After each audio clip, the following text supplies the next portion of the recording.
Here we go. Yep, here we go. Okay. Good morning. It's Thursday, February 2nd, 9:02 a.m., and this is a meeting of the Senate Natural Resources and Energy Committee. We're continuing our work on weatherization, and today we're going to be looking at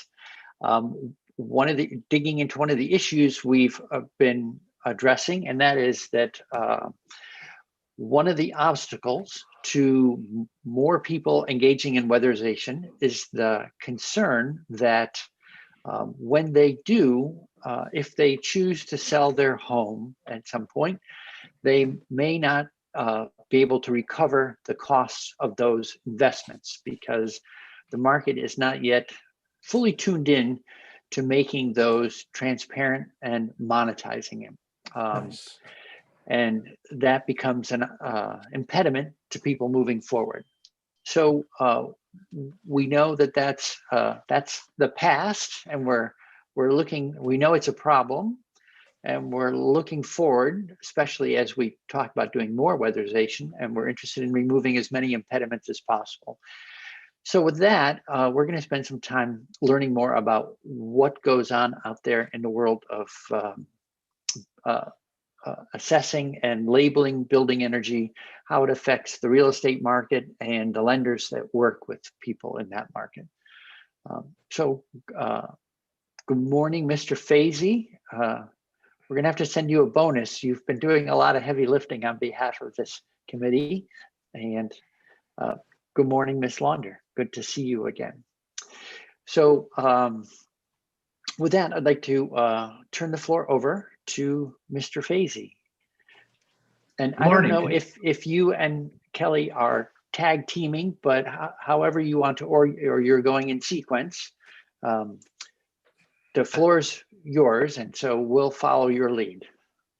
I think the way that at least we would suggest is that I'm prepared to walk through a presentation, and Kelly's available to take questions as part of the team. So if that works for the committee, that was our plan this morning. Sounds perfect. Thanks very much. And can you just provide some guidance in terms of time frame, so I know what we should be looking at, because I know that Peter Tucker as well is scheduled in this first block. So what's your expectation for how long Kelly and I would have? I'm figuring somewhere around 45 minutes to an hour, somewhere in there. We had someone who had to cancel, so we have the luxury of some extra time this morning. So even if we need to roll over part of this block of work to on the other side of the break, we can even do that. So okay. Thank you very much. I don't want to take up too much time. It just want to make sure we have enough to I'll gauge my presentation accordingly. So so am I able to share my screen? Yes, I am. Let's see. And can you see that?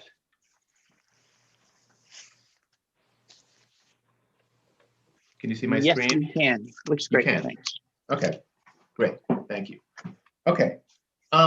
So I thank you once again. I don't know if well, I guess for some of the people who are on the phone who weren't here the other day, thank you for inviting me back. I've got I've got a different hat on today, slightly, still in the realm of weatherization, but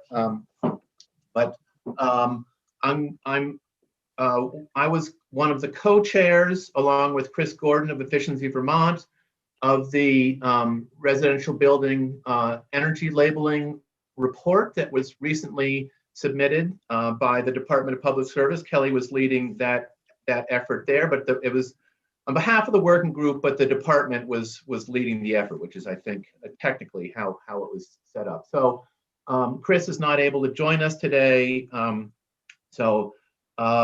Kelly and I, representing the working group, are here to provide the report, the Act 62 legislative report. As you may recall, I'll go over a little bit about what our directive was.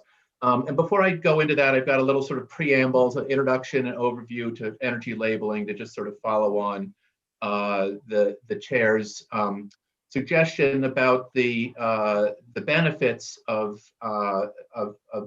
labeling and disclosing energy information as part of the real estate transaction process. So I'm Richard Fazy, one of the principals at Energy Futures Group. We've been around for about 10 years, based in Heinsberg. Prior to that, I was at Vermont Energy Investment Corporation, managed the consulting division there for 21 years. On the board of the Trade Association for Home Performance Contractors, Building Performance Professional Association. Recently stepped down from being the chair of the Energy Co-op of Vermont, and been involved in a number of these issues, which is why I show up here periodically. EFG, based in Heinsberg, a little background who we are. I'm not going to go into that. So as I mentioned, I'll provide a little bit of introduction and overview and Vermont's long history of rating and labeling homes in an attempt to provide information so that people can make smart decisions, and so that information can drive the market and recognize people's investments and motivate actions in our building stock. So really leveraging information to use markets is really what this is sort of about. And then I'll talk about the Act 62 report, what we were asked to do, working group members, and a summary of the recommendations. I think it's about 100-page report. It may not be quite that long, maybe 80 pages. Kelly can correct me, but there's a lot of detail there and a number of appendices, but I'll just hit on the summary recommendations that come out of it. So Vermont's been at this for a while, and Senator Bray would be the first to say that he's been involved from the beginning. We rated one of his homes back in the late 80s, I believe. So we had energy rated homes of Vermont 30 plus years ago, starting this effort. It's turned into actually a national rating system now that all states have used the HERS system for new construction programs. So we really were one of the first ones, and it's used extensively for new construction. But our focus sort of since then has been, how do we move information into the real estate market, not just in new construction, or in addition to new construction, but also in existing homes. So we've had a number of working groups throughout the years. A thermal efficiency task force talked about building energy labeling. There was pilot programs run New Hampshire and Vermont, Reveal in 2015 and 2017. There's been a number of pieces of legislation that have come through, some that made it and others didn't. Montpelier most recently in 2019 has got a piece of legislation through that would enable a charter change there. They're moving towards actually requiring building information at the time of sale of a property, and I can talk a little bit about that. And then as well too, Act 62, which is what I'll be speaking about today, had a section of it that not only referenced the all fuels utility, but also talked about building energy labeling and asked a number of reports. So the last bullet on here is Montpelier. My understanding from getting an update from the mayor is that the city council will be considering the charter change, or the final charter change there that would require disclosure of energy information in the city of Montpelier at some point in the near future. So why are we even talking about building energy labeling? Well, there's this chart that I like to share, the virtuous cycle of building energy labeling. And if we start at the top of this, in which if an owner discloses the energy rating of a property, and then go around to the right, buyers or renters are fully informed about the energy performance of that building. They'll favor efficient properties. and that's reflected, theoretically reflected in market values for energy performance. People will want to buy or rent properties that do better, that use less energy. And as a result of those market forces, owners will invest in energy efficiency upgrades and make that information available. So that's sort of the theory behind this. And as a result, energy savings, green jobs, and carbon reductions as a result. Mr. Fazy, can I chip in something here? While Yes. on that slide, the other thing occurs to me is related to this is, in theory, capitalism is an efficient system because no one sells anything for less than they could get for it, and no one pays more than they should because they won't overpay. And that's supposed to be based on equal knowledge, and transparency. And I think so, to the degree that people aren't informed, they are, it's an inefficiency of that market system to have people operating with too little information. So anyway, it's exactly your economics courses are coming to bear in the market forces. Markets work with full information.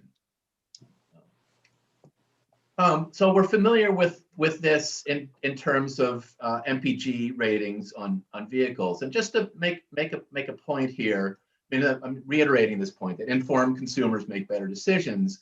But in reality, we all know that energy costs are just one factor in a larger decision.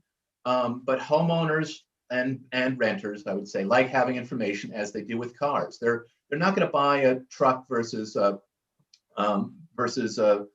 compact car just on fuel ratings alone, but it is a piece of information within the class of vehicle or in real estate location or house size or other features that they're looking at that's an important part of their decision-making process. So just to sort of make a point that poor scores don't necessarily kill a sale. I think we've seen this in experience in different jurisdictions around the country. They just indicate the opportunity to reduce energy costs. So if somebody likes a property for all the other attributes of it, but they're made aware that there are opportunities for energy savings, that's a factor that could influence them to getting back to the sort of bigger picture we're working on here, to weatherize that home or take advantage of programs that offer those services.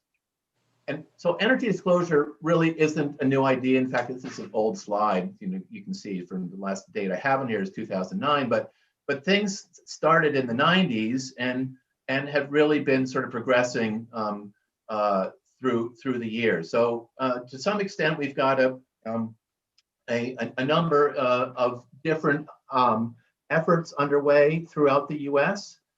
There's energy disclosure policies in different states and cities. Some are rather unexpected. Vermont is gray on this list, but states like Kansas and South Dakota have some mandates in place. So they're different flavors. Some of these are basically requiring that energy information be provided at the time of sale or purchase, but others like Portland, Oregon, or Minneapolis, or Austin, Texas, or Berkeley, actually do require mandatory energy labeling policies at the time of sale or listing. So that we're seeing getting some of these have been in place for quite a while. So there's some good information out there about how that's impacted the energy the energy activities of states surrounding municipalities that don't have requirements, and seeing the increased uptake where that information is made available. More people take action and the markets respond accordingly. So some of the impacts of energy labeling, and the Rocky Mountain Institute has done quite a bit of work on this with states and cities and pulled together a number of studies. The Act 62 report must be about 20 different studies listed and references. These are sort of the high level takeaways from that work that we pulled together there. But green certified and energy efficient homes typically sell at a premium. 3 to 6% is what the studies show. Energy transparent, green certified homes sell quicker. There've been studies in Chicago and elsewhere that show that. Energy information listings increases traffic to energy efficient homes. So there's been quite a bit of recent information looking at that. Homeowners can better afford mortgage payments in energy efficient homes. I think that's sort of obvious. And home energy audits and labels drive significantly higher retrofit rates. So that's sort of the bottom takeaway for me as we try to look at weatherizing our homes in Vermont. And there's a number of studies that show both in Europe, that's had this in place for a long time, and increasingly in the other jurisdictions of the U.S., that people having that information after somebody's bought a home actually drives people to take action higher than not having. So these are the three sort of goals that Montpelier's put forward as justification for their efforts there. So labeling and disclosure benefiting buyers and sellers. It protects and rewards investments made in your home for energy efficiency and solar. So I want to make sure that you get your investment back out when it comes time to sell it. It helps the market to better value efficient homes with energy cost transparency, and it protects consumers, both buyers and renters, by helping them know what they're getting into. So a lot of benefits for doing this. So with that, let me just walk through the Act 62 report. As I mentioned, there's a lot more here than what I'll hit on, and if any of this is of interest, we can certainly come back and dive a little deeper. The report was recently. I want to give Kelly credit where credit's due. She had heard quite a number of cats and pull everything together.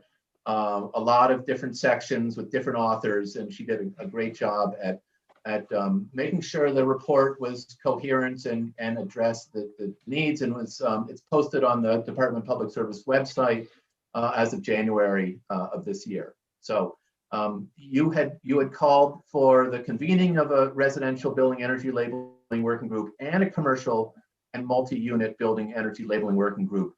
I was not part of the commercial group. So keep in mind, if there's interest, you may want to talk to somebody from that group. Kelly was involved in both of those, and this report does cover both residential and commercial. But given that most of your focus seems to be on the residential side, I can speak to the residential work that we did there. We had 5 directives, specific directives, and then a couple others. So the working groups, residential and commercial, were asked to advise the Department of Public Service on these 5 issues. So requirements for home assessors, including any licensure, bonding, programs to train them, requirements for reporting this information, and a system for maintaining that information. Where do these scores or ratings or labels live, and how do they get maintained over time? Number 4, a requirement for standardizing the information on a home energy label, and then other matters related. In addition to another section of the report asked specifically to address the appropriateness and viability of publicly disclosing the results, and then the impact of benchmarking. So I've already hit on some of the impact issues that are covered in there. Yeah, yes, Senator? Were you raising your hand? No, sorry. Okay, sorry. Okay, I'll keep going.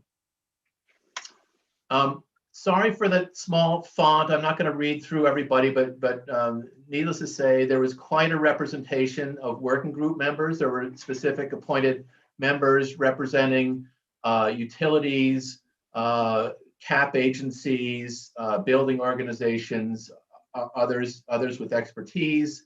There are a number of other stakeholders who participated in this effort as well too. We really had a robust discussion with a lot of different perspectives. The realtors as well too, I want to mention, had good realtor representation, and I guess we'll hear from Peter Tucker later today as well too. And Martha Lang also was engaged quite actively in this. And then some other assistants, we pulled in some national people as well too, to provide some expertise and some guidance.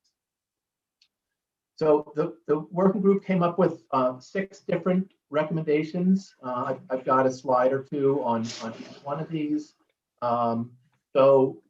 We specifically addressed the question of the energy label. What should that be? We're recommending what's been worked on in Vermont for probably 5 years or so, the Vermont Home Energy Profile.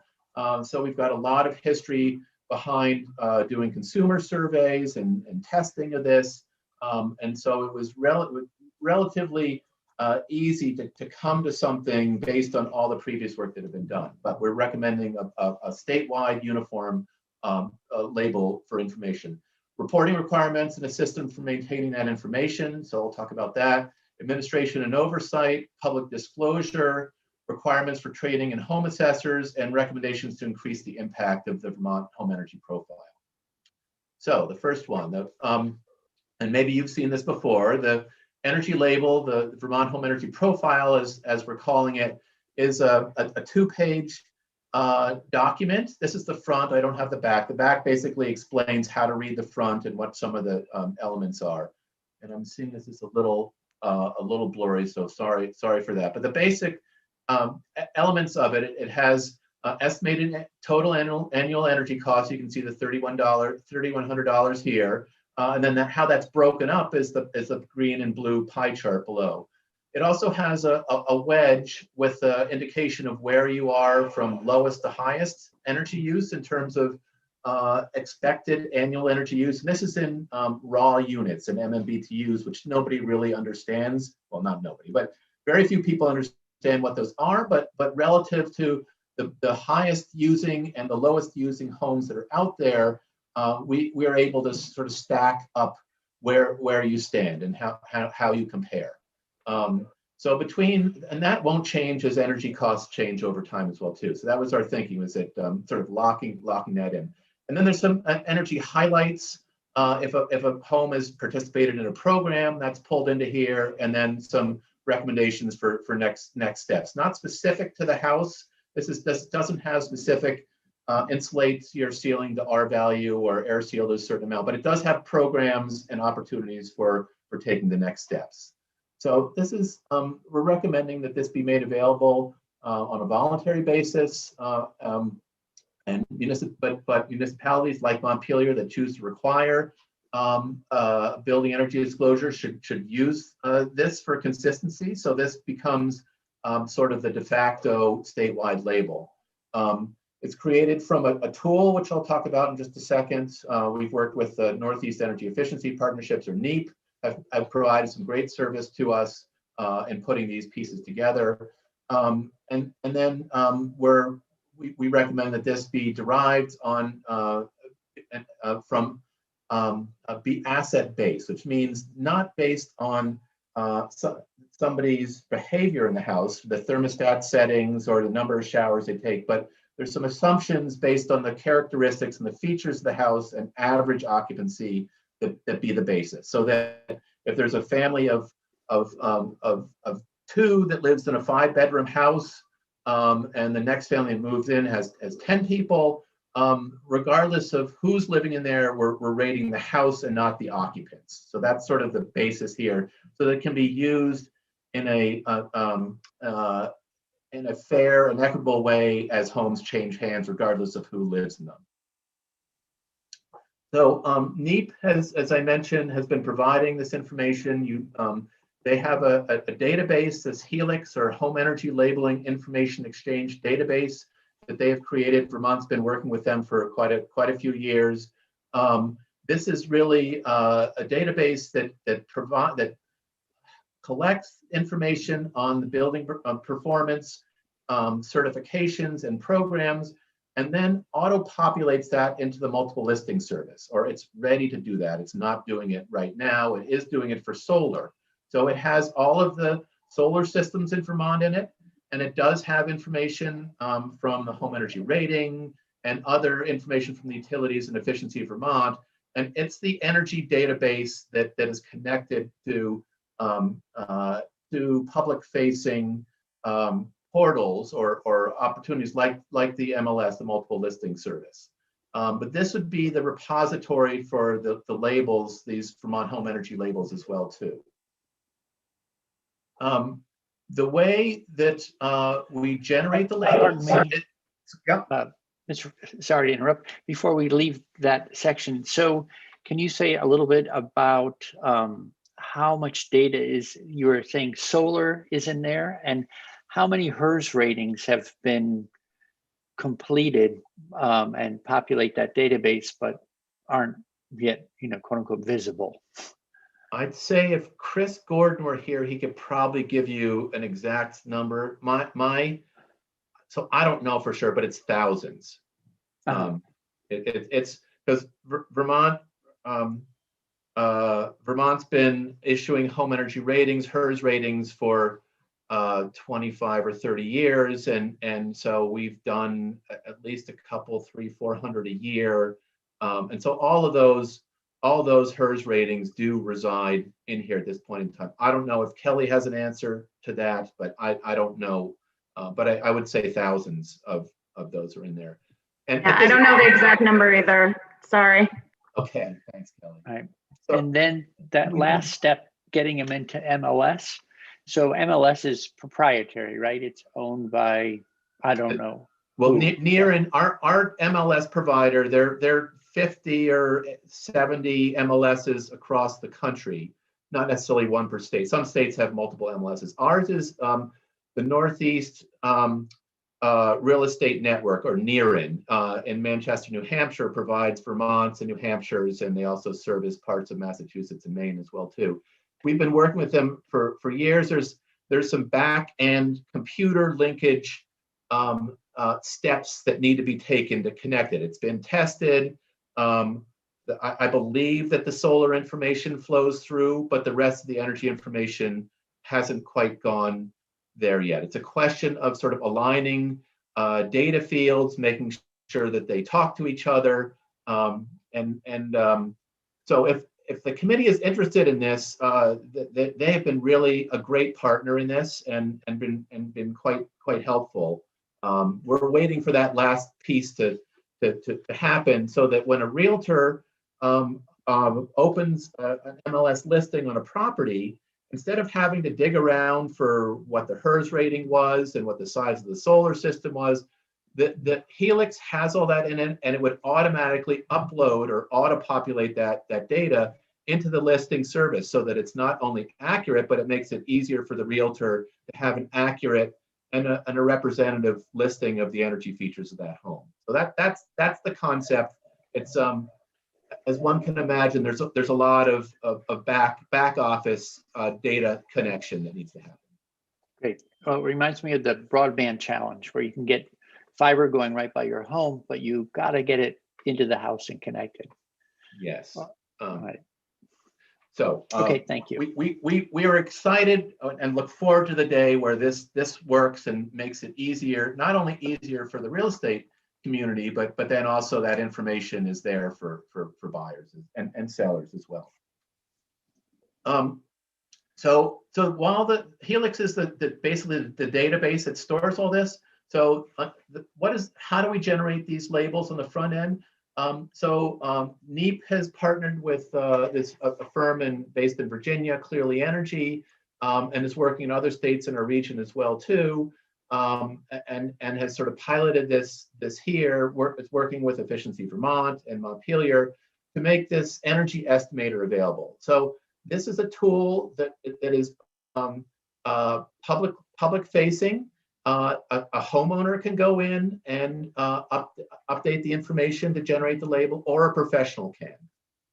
And so in locations where there is property tax information available publicly, like Montpelier has a good database there, this will, when you go to the site here with your address, this will pull in that information and sort of auto-populate the energy estimator. And you can either just accept it and be done with it, or you can update it if you've made some improvements that the city or the town doesn't have in their database or record. If you put in more efficient appliances, or you've changed all your lighting to LEDs, or you put in a heat pump or put on solar, you can add those features in And this is the basis for the generation of this home energy profile. So simply the Helix is the database plus the energy estimator will generate the Vermont home energy profile. And this one is a little clearer in terms of reading the details on there. So, but same issue, annual energy cost per year and expected annual energy usage with some additional follow-on details beyond that on the label. So that was the first ask of Act 62. The second one was reporting requirements and system for maintaining information. So we're basically recommending, the working group recommends no additional reporting beyond what the energy efficiency utilities and the State Office of Economic Opportunity reporting currently. So we see this as not only something that label would be useful after every home performance job for the EEUs, the Home Performance with Energy Star program, but also the low-income weatherization program as well too. These customers are getting good energy services from our 5 community action programs, and by leaving behind home energy label, that it enables them to have some documentation of the work that was done in the performance of their home. So the Helix platform we're recommending be used as a system for maintaining all this information over time, as I've already talked about. Richard, where does that system actually physically live? Who maintains it? Clearly Energy has the servers, and physically where that's located, I couldn't tell you. Maybe Kelly knows that answer. I don't know if it's in Virginia or whether it's on Amazon Web Services. I don't know the answer. Well, yeah, sorry, I should rephrase. I mean, how do we have this available to us? Like, do we pay a subscription fee as a state, or is there a pilot that's covering the cost of offering the front end and maintaining the database behind it? Kelly, do you want to answer that one? Sure. Yeah. It's currently overseen by NEEP, and we do pay a flat fee right now. It's $10,000 a year that the energy efficiency utilities are covering. The first year it was just Efficiency Vermont, but the other two, Vermont Gas and BED, have also said that they would chip in for that annual maintenance fee. That's the structure right now. We're not sure if we greatly increased our number of certificates and such that went in, if they're being increased, but right now for Vermont, that's what it is. And it's only for the residential side, not commercial. Okay, thank you very much. The third area of recommendations was administration and oversight. And so as the energy efficiency utilities, as Kelly just mentioned, they're collaborating. They collaborated on the working group, and they're committed to collaborating to administer this going forward. You know, that they were very clear throughout this process that they didn't have extra budget to sort of start new programs. So the scope of work really needs to be sort of fall within the resources they have available under their current programs at this point in time. And then as well too, we're recommending an advisory committee be created to oversee this going forward and sort of govern the delivery of this statewide. And so that's already begun, and I believe Efficiency Vermont has started putting those advisory committee pieces together. Fourth area was public information, public disclosure of information. We spent a lot of time talking about this. People are rightly so concerned about privacy. And the Vermont Law School actually has provided some guidance as well too, and some prior work that they had done for NEEP on this and some other efforts. So that was really helpful to understand what information is public and what is private. So the determination has been that all asset-based data, as I mentioned before, that's sort of the features of the house. It's not about who's in it and how they operate it, but it's the insulation that's in the walls and the the heating system, fuel type, and all that, the information that resides in the already publicly facing tax database information, town by town. So that is considered, so all of that information and the program information can only be considered private if the customers choose to make it private, but otherwise it's considered publicly available. So we did want customers to have the choice to make the information private, and they can do so as part of through the Energy Estimator tool. There's some check boxes in there. No personally identifying information unless the customer chooses to make it so. All the information entered into the Energy Estimator is not considered private. So if somebody chooses to put, it's pretty clear up front when you go in there that the information you're putting in there should be asset-based information, and so that would be made public, because presumably this information, in order for it to work, for people, buyers and sellers to see it, need to have access to that information. But throughout here, there are check boxes to make information private if somebody chooses to do so. If Mr. Fazy, yeah. If that information is private, is it available to people operating Helix, to pull that data in an anonymous form, so that even if it's not available to the public at large, someone in a sort of a research capacity like you're doing would still be able to see the data, although it would be anonymized? Kelly, I believe that's the case. Do you know for sure? I don't know specifically. I believe that is the way it's set up, though. Correct, but I'd add that not just anyone can go into the system and pull aggregated data. There's specified users, like Efficiency Vermont is a user, so they could, but Richard couldn't right now. Well, Richard's worked on the project, so maybe he could, but theoretically, Richard wouldn't be able to just jump in and get that information. He'd have to go through an authorized user. Okay, thank you. And again, this is where the focus is really on asset-based data.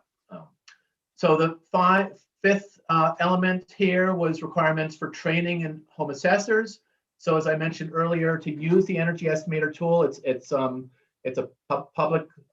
publicly, it will be publicly available. It will, it'll start being so in Montpelier once they roll out their disclosure ordinance. They've been testing it there with their energy committee. They've got a number of volunteers. So it's been sort of semi-public to this point in time, but it hasn't been sort of opened and announced to everybody. So no credentials are required. It's a pretty straightforward tool. But if so, anybody could go in and update their property. You have to claim your property, and there's a process for going through and doing that.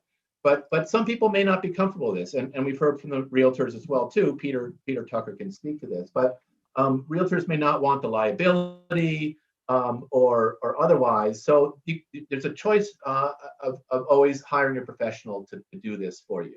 So and there is an indication on the Vermont Home Energy Profile regarding who generated the profile.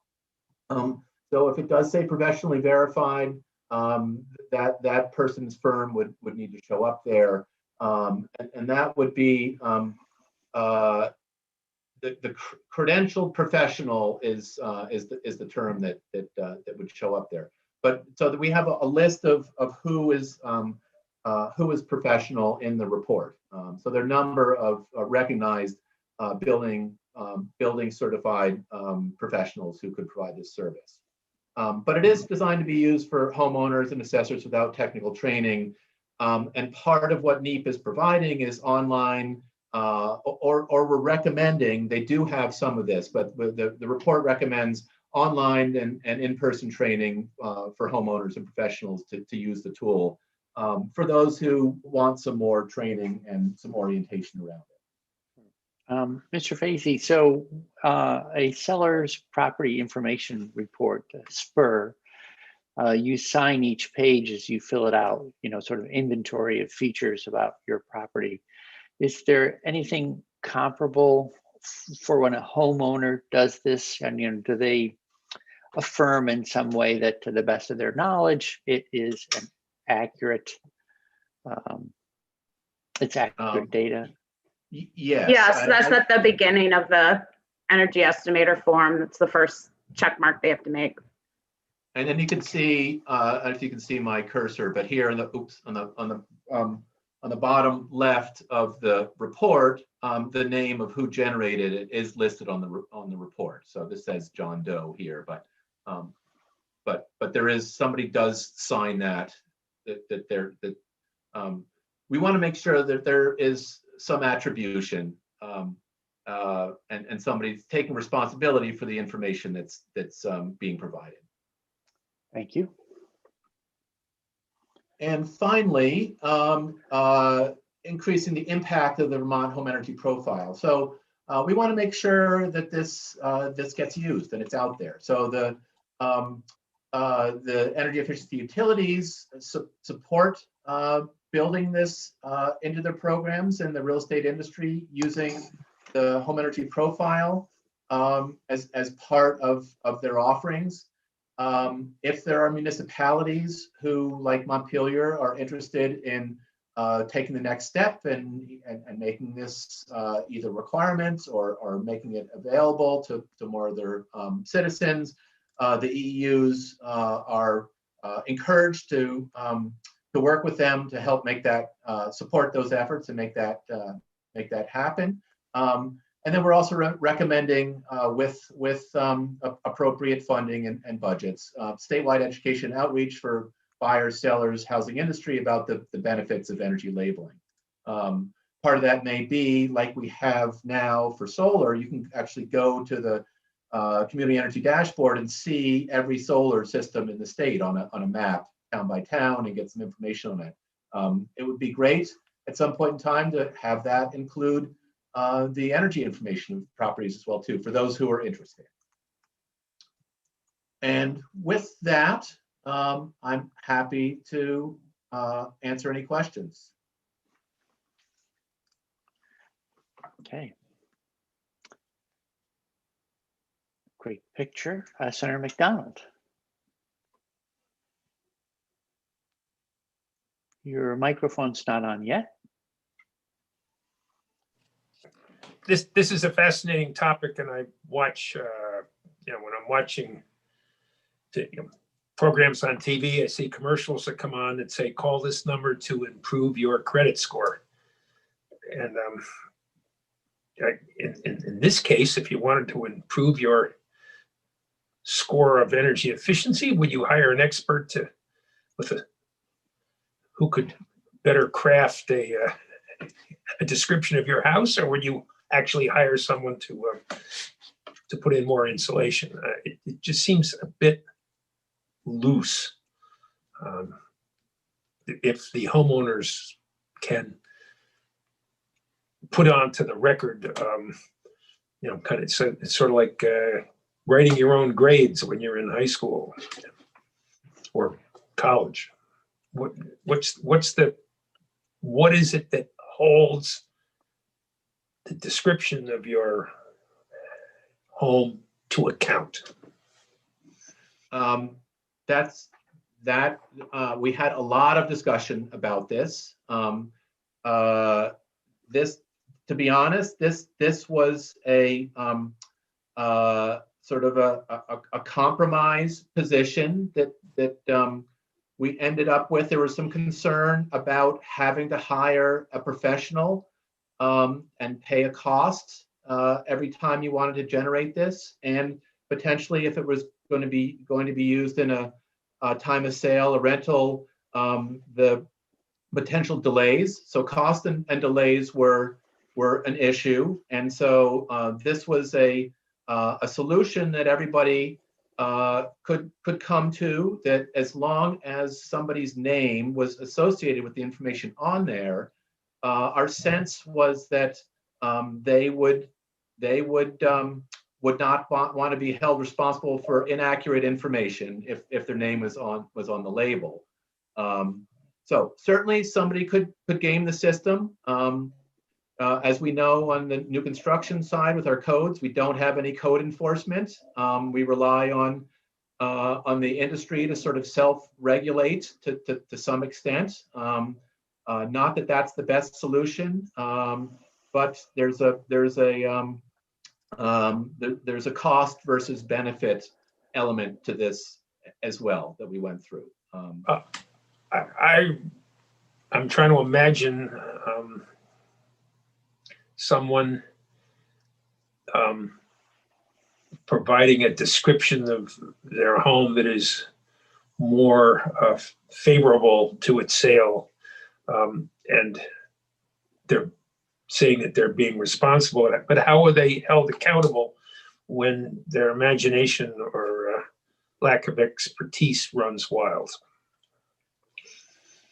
I think that they are potentially liable if they're misrepresenting the features of their home, and maybe Peter Tucker could discuss this, because I think it's Senator Bray mentioned the Seller's Property Information Report, the SPUR report. It's similarly, customers are representing the age of the roof and the condition of their septic system, and if a buyer comes to a property and finds that they weren't told the truth, I guess there's potential liability and lawsuits that could follow. But I see Peter's on, and maybe he could address that.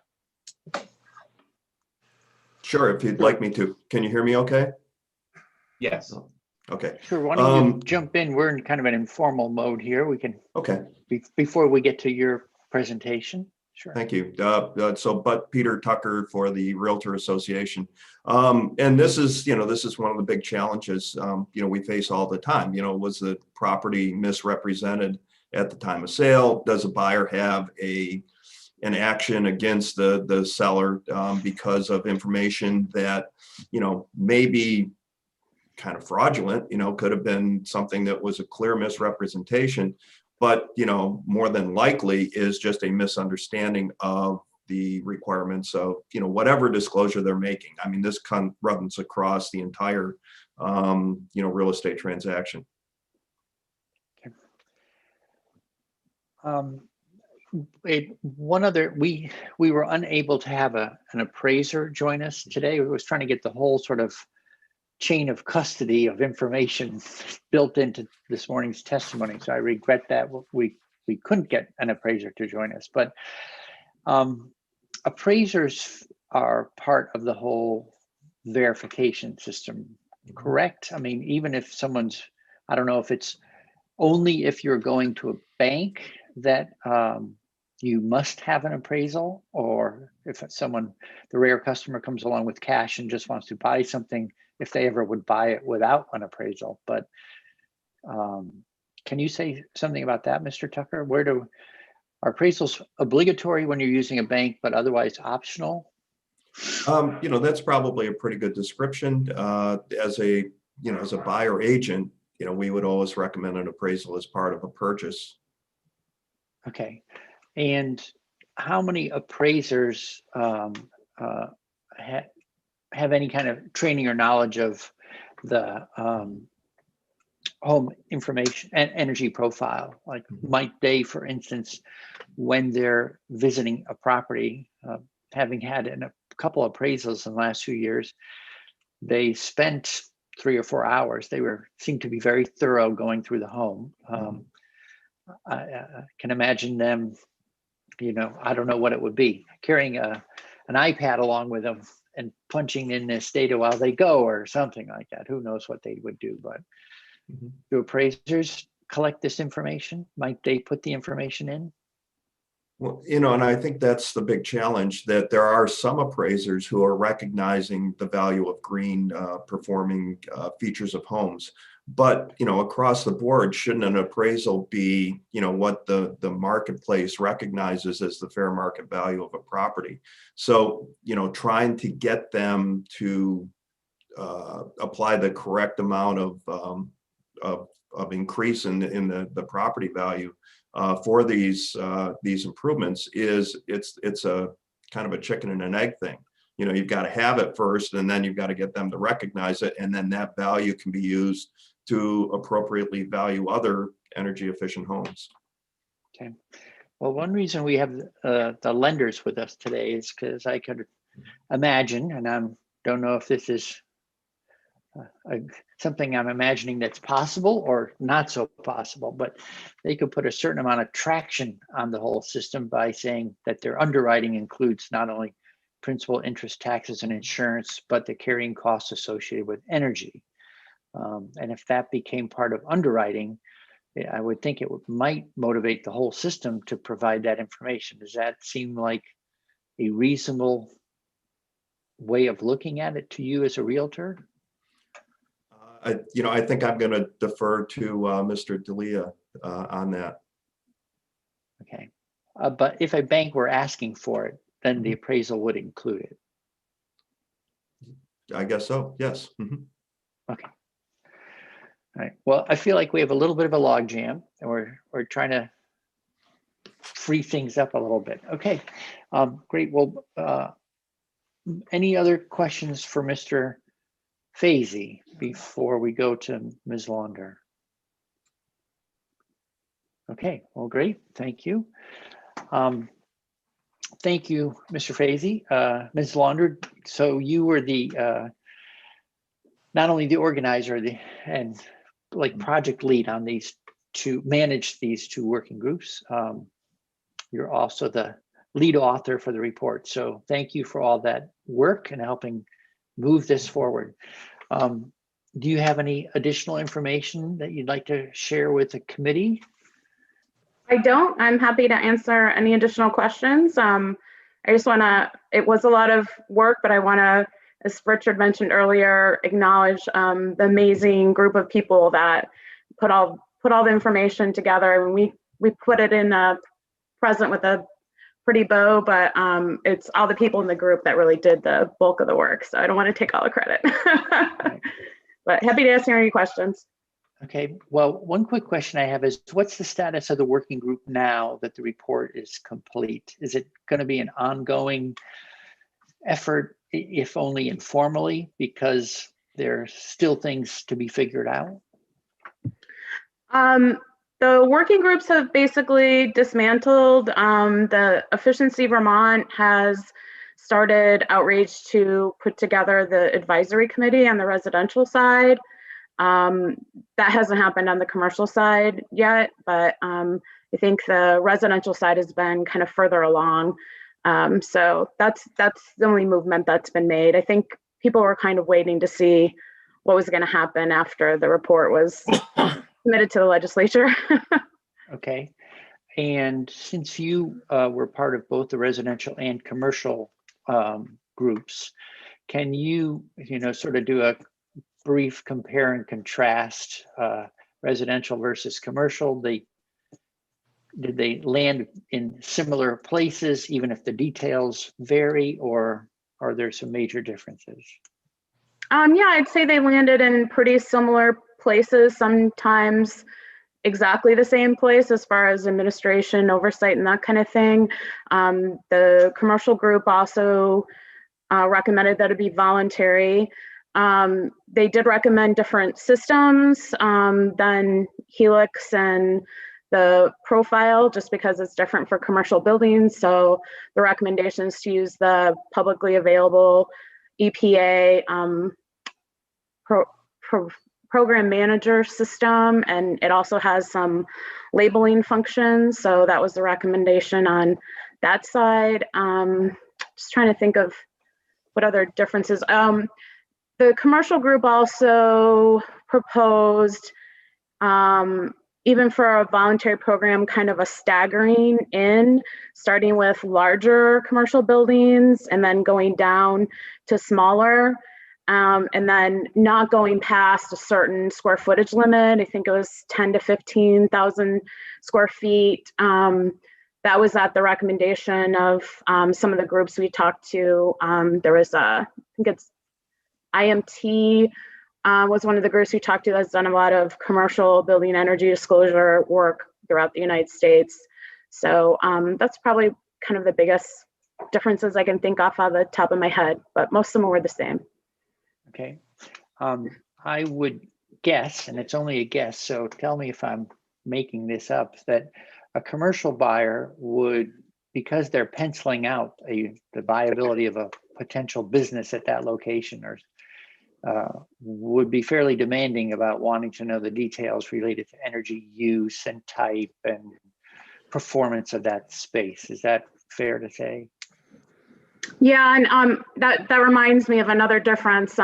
Unlike on the residential, where Richard described an asset based, where it kind of tries to normalize instead of using an exact operational energy usage.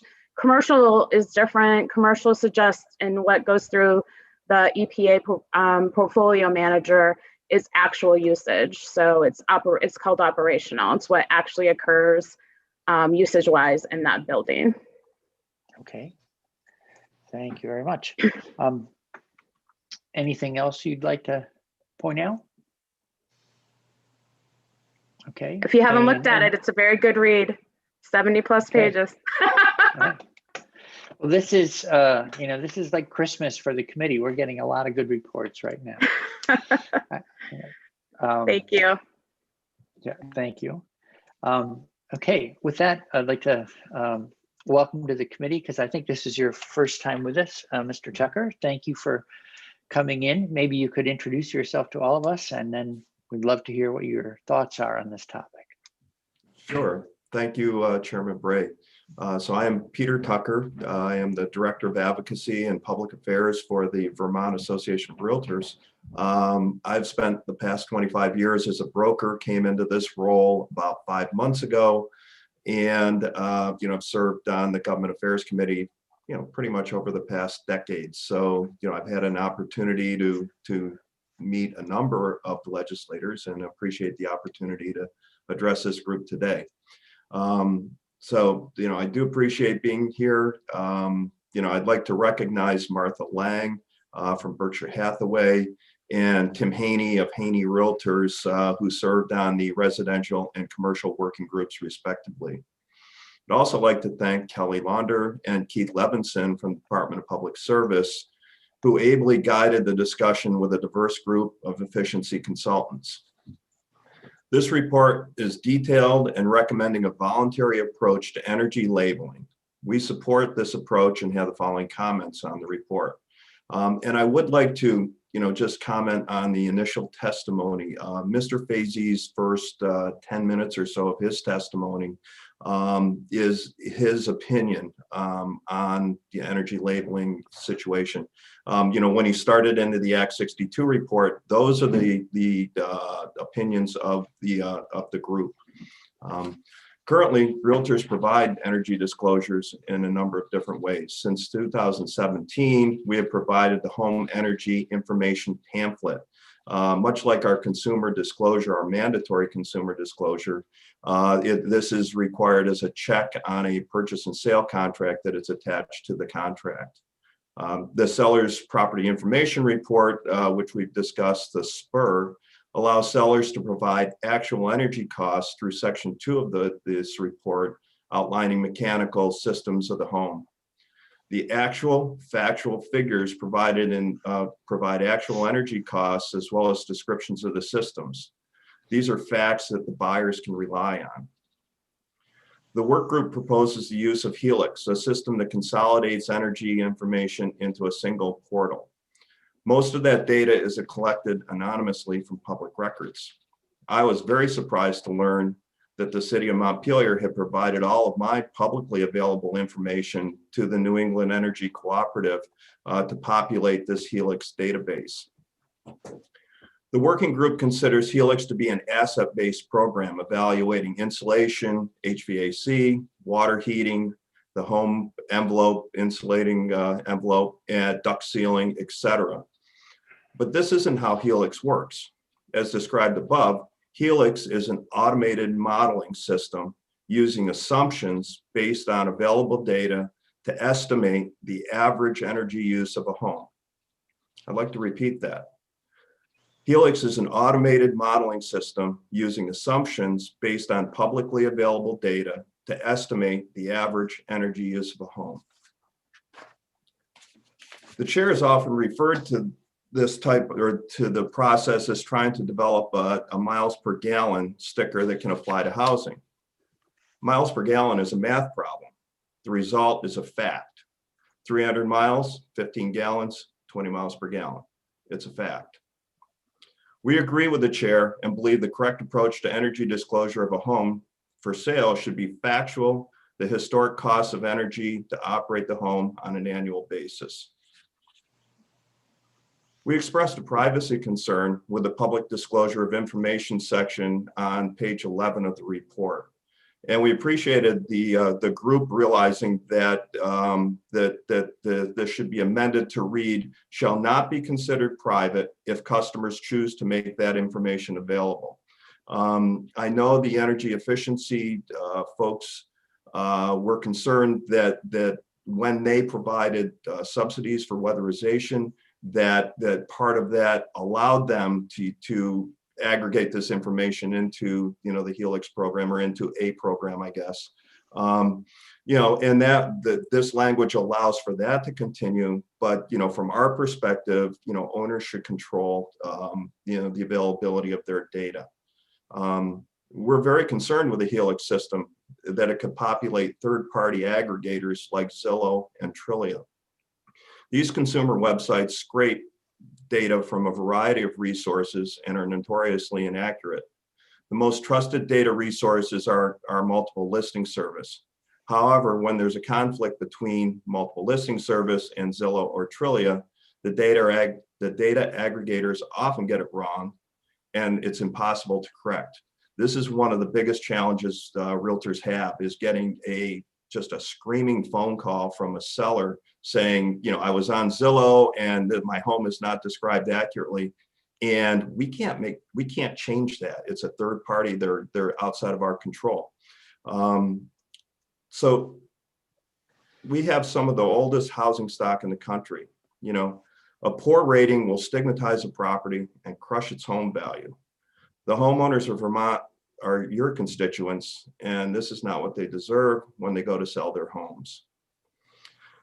And just on auto-populating information, Mr. Fazy indicated that our MLS is now auto-populating with Helix on solar panels.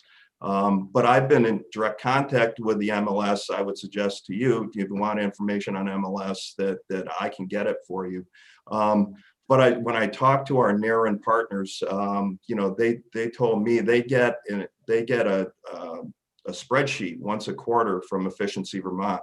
It actually, if I can do this, oh, you guys can't see it, but it's it's just a Word document basically that the NARIN folks go in and manually input into the solar fields that are available in our multiple listing service.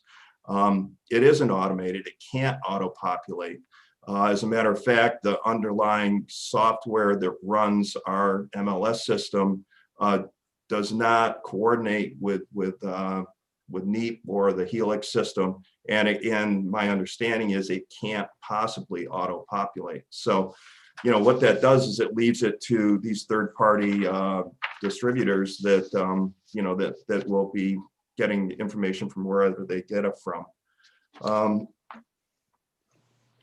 So, what's the real goal of energy labeling? I'd suggest that the efficiency experts want to value high-performing homes and the value of energy improvements. In other words, when an appraiser views the property, that the energy features should be able to assign a higher value to it, and we discussed that briefly. When a seller's agent represents a property that has highly efficient features, that fact becomes part of the marketing presentation for that property. Whether it's an RBS certification or an energy modeling program like Helix, we're going to take advantage of that to promote the property in the best light. As a matter of fact, a recent survey by the National Association of Realtors indicates that 70% of realtors say that energy efficiency promotion in a listing was very or somewhat helpful. So let us promote the positive and not punish older homes. The commercial working group recommended the Energy Star portfolio manager to be used as an energy rating tool. There were several commercial property managers in the working group who use this program now and manage the energy portfolio properties they work with. They liked it. You know, from my perspective, that was a pretty good endorsement of that program. It was apparent, though, through discussions that the Energy Star portfolio manager allowed building managers to see where their energy costs were and provided recommendations for improvement. This seems like a good tool. We think that the voluntary use of the Energy Star portfolio manager for commercial multifamily buildings will lead owners to make cost-effective decisions when it comes to energy expenditures. We also believe the information generated by the Energy Star portfolio manager should be controlled by the property owner, made available to the public at their discretion. And the department agrees with our approach. The department opposes any mandatory building energy labeling program on a statewide basis, as it places an added burden on businesses and residents, especially residents of multi-unit buildings, and has additional costs without direct benefit that could be perceived by some as intrusive. And that is directly from the report. So, you know, at the end of this exhaustive discussion on energy building labeling, not one penny has gone into weatherization or improvements. You know, we are hopeful that that this group and the legislature will approve the governor's $25 million weatherization process, and also encourage through rental rehab programs the ability to improve commercial properties as well. With that, I'm happy to answer any questions. Okay, thank you very much. Any questions from members of the committee? I do have a question based on recent experience, having sold the house twice over in the last 2 years, which is very unusual for Same me. house? Yeah. No, that's right. That's good business if you can get it. Yeah, right. A horse That's is one thing, a house is tough. Yeah. Hemingway said, "Never sell once what you can sell twice." So, and so going through that, one of the on the home number one, we had done a very thorough energy audit, and probably a year prior to planning to put it on the market. And so when we did our walkthrough with a realtor as part of getting ready to list, showed her that report and said, we've done step number one here, and we're planning on continuing to work on the list. And she said, well, I hate to tell you, don't bother to do anything more on your report. You'll never recover those investments. And and I said, well, why? She said, because the market's not going to see and value that investment. So that's just, my experience, but I've heard versions of this many times over. And so it seems as though there is some kind of obstacle to people making investments because they're concerned that they won't recover that value. And I don't know if you agree that exists for many people who are considering whether or not to make an investment, in energy efficiency. Is that holding some people back in your experience? At the time that you're listing a property for sale, well, I guess two things. And the first one is, you make an investment in your home so you can appreciate it. We didn't make our investment in our master bedroom for 15 years, and that was 15 years that we could have been, having a nicer home to live in. So, across the board, investments at the time of sale are very hard to recoup. And it doesn't matter really what the investment is. And then there's the reality of does the market, oh, sorry, my camera almost fell down. Oh, it is. So you look like there is a, there. Yeah, the market, the market's always going to lag in terms of values. And, that's just the reality of the situation. That's an appraisal thing. So, that's why you received that recommendation. And I would say it's,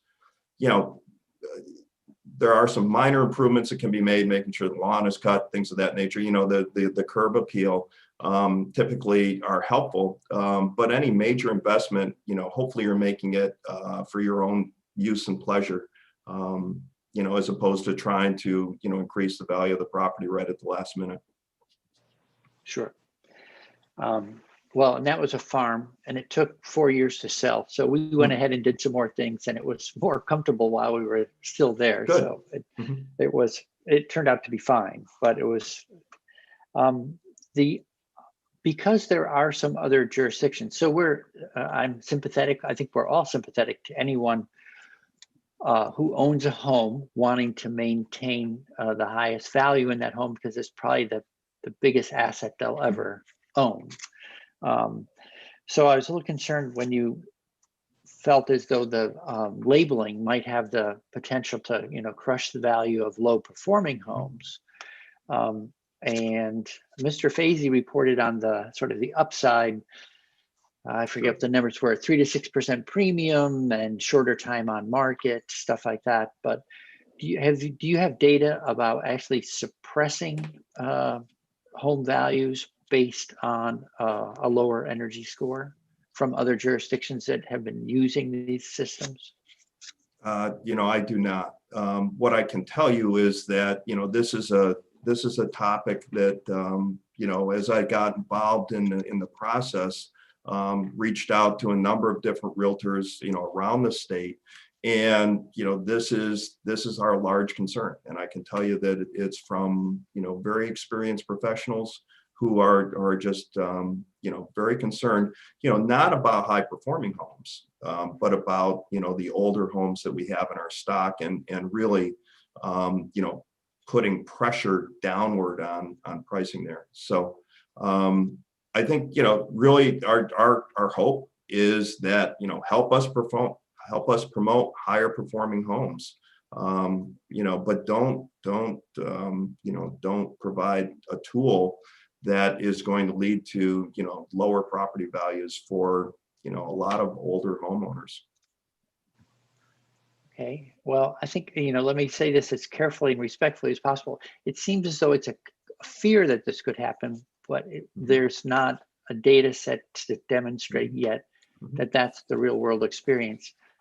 And I, part of having been in this market lately is it seems so tight that it's hard for me to see anything going down lately. And if you're looking for a house in Vermont, you're looking for a house in Vermont. Whether it's high performing or low performing, that's the house there is. I'm just wondering, sort of the elasticity of demand as related to a performance rating on homes. And if you have any thoughts on that. Sure. Really, what we're dealing with is is kind of it's a pandemic driven housing market, right? I mean, clearly, policy that you're trying to create is over the course of time. And, we have gone through, very many low periods in terms of real estate attractiveness. The fact that it took you 4 years to sell your farm, is probably one of those periods. And that's where this is going to have a bigger impact, where buyers are going to bargain, and buyers are going to, given the opportunity, you will take this opportunity to say, look, I've got to create, whatever, $25,000, $50,000 in energy improvements to make this home the way I want it. And so I need that off the purchase price. And, that is the marketplace. And you're correct. At this point, the market probably isn't going to be severely impacted by that. But, you're trying to make policy for a long period of time where the market ebbs and flows. Right. Absolutely. Yeah, I think actually the challenge on the farm was it was a commercial business and a house. The barn was 60 feet from the house, and not everyone wants to live 60 feet from their business and a barn. But a certain group of people love it, but not the average, not the average customer. It's amazing what you can put into a barn. Yeah. So I'm looking to see if there's any other questions. Good morning, Senator Westman. I know you had an appointment earlier on. Good to see you. Last thing here. Yeah, the NARIN and the MLS. Mhm. So who owns MLS? I mean, do they, Sure. are they looking at this as, what's the relationship between realtors and MLS? Yeah, great question. So NARIN is a member-owned MLS. So the members of Vermont, New Hampshire, what Richard had described, parts of Maine and Massachusetts, all have shareholders on the board of directors for that MLS system. Okay. We're fortunate. Some states have multiple MLSs, and it gets very complicated. But here, the one domain really handles everything. The challenge is the data, the software that they use underlying their programming. And this is my understanding. I spoke directly with our folks at our NARIN MLS. It just can't integrate with this Helix system. The bigger concern, and while we'll discuss, how appropriate this is for higher performing, lower performing homes. The bigger concern that we have is that the fact that this information could be headed out to third-party distributors of information, Zillow and Trillia, is very concerning. And I can tell you, our members always have issues with these organizations. So if there's any chance that is going to be headed in that direction, the information is going to be headed in that direction, we're going to really not like that. Okay. When you say member owned, does that mean, are the members all realtors? Yes. Actually, local boards, I guess, would be the best way to describe it. Each board gets a shareholder on the NARIN board. And we have 11 boards in Vermont at this point. All right. Well, so this will sound a little crude, but I'm just trying to make sure I understand. Sure. The MLS system is, I don't know, a marketing tool of the realtors who own it. Mm-hmm. Is that a correct statement? Yes. Mm-hmm. Okay, sure. So it makes complete sense that if Zillow or, I don't know the other one you mentioned, Trillia. Mm-hmm. come along, it's a competing marketing tool that doesn't include these realtors. Is that correct?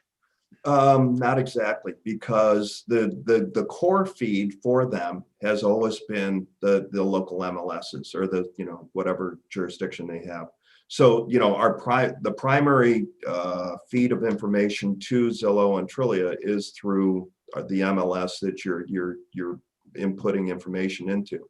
But the challenge is that they also use other areas to develop information on a home. And it's in those areas that it's out of our control. You could say, well, that's fair, or that's a better, more complete view of the marketplace, but the information isn't always good. And then we don't have the ability to correct. And quite honestly, I mean, we're not serving our sellers in their best interests if we can't correct those situations. And that's Sure. the concern that we have and the history that we have with those organizations. So do Zillow or Trillia come to you and ask for MLS data, or do you provide it to them for a fee, or how do they get hold of it? Most MLSs agree to provide that feed because it doesn't serve in the best interests of our clients to not do that. Okay, so this just increases your visibility on behalf of your clients. The visibility of their property becomes more visible. Correct. And on the flip side is they actually probably have the best tool. Works best on mobile devices. They've got a couple of cool little analysis that they can do. So they have been kind of cutting edge on that consumer, providing consumer information. Just sometimes it's not as accurate as it needs to be. Sure. Are they receiving, so you're expressing a concern about if this, for instance, the home energy profile would show up there and you're not necessarily showing it. Is that already happening? I don't believe so. I think that the solar feed, the solar feed is a manual input by NERIN that they've been, willing to do. They get a report from Efficiency Vermont on new solar activity in the last quarter. But, I think that they are, just collecting data, from wherever they can. Okay. Great. Well, that's very helpful. I would hope, once upon a time, I worked in the computer world, and usually when you have two sets of databases that don't know how to talk to each other, you write an application programming interface that says, it's kind of like the deposit box when you go to make a bank deposit. Put your deposit here, they'll take it out on the inside and put it where it should go. So you do a handoff through the API, and I would hope that could get sorted out. But then again, I would never second guess and say that, oh, it's just a computer data problem. No worries there. It can be tricky. No, clearly not my area of expertise. Okay, great. Well, any other questions for Mr. Tucker? Great. Well, thanks so much for coming in and help us getting some, street smarts on how this is actually working out there. And, the goal, of course, is not to have anyone feeling disadvantaged by bringing more information to consumers. And the goal is to, help us, and also to help us make progress on weatherization. So Sure. We'll continue to ask questions and keep on learning. Committee, we've gone just a little over, so we'll take a break before we go on to the second half of this morning. So Mr. Tucker, you're welcome to stay if you want to hear what the lenders are going to say, but Absolutely.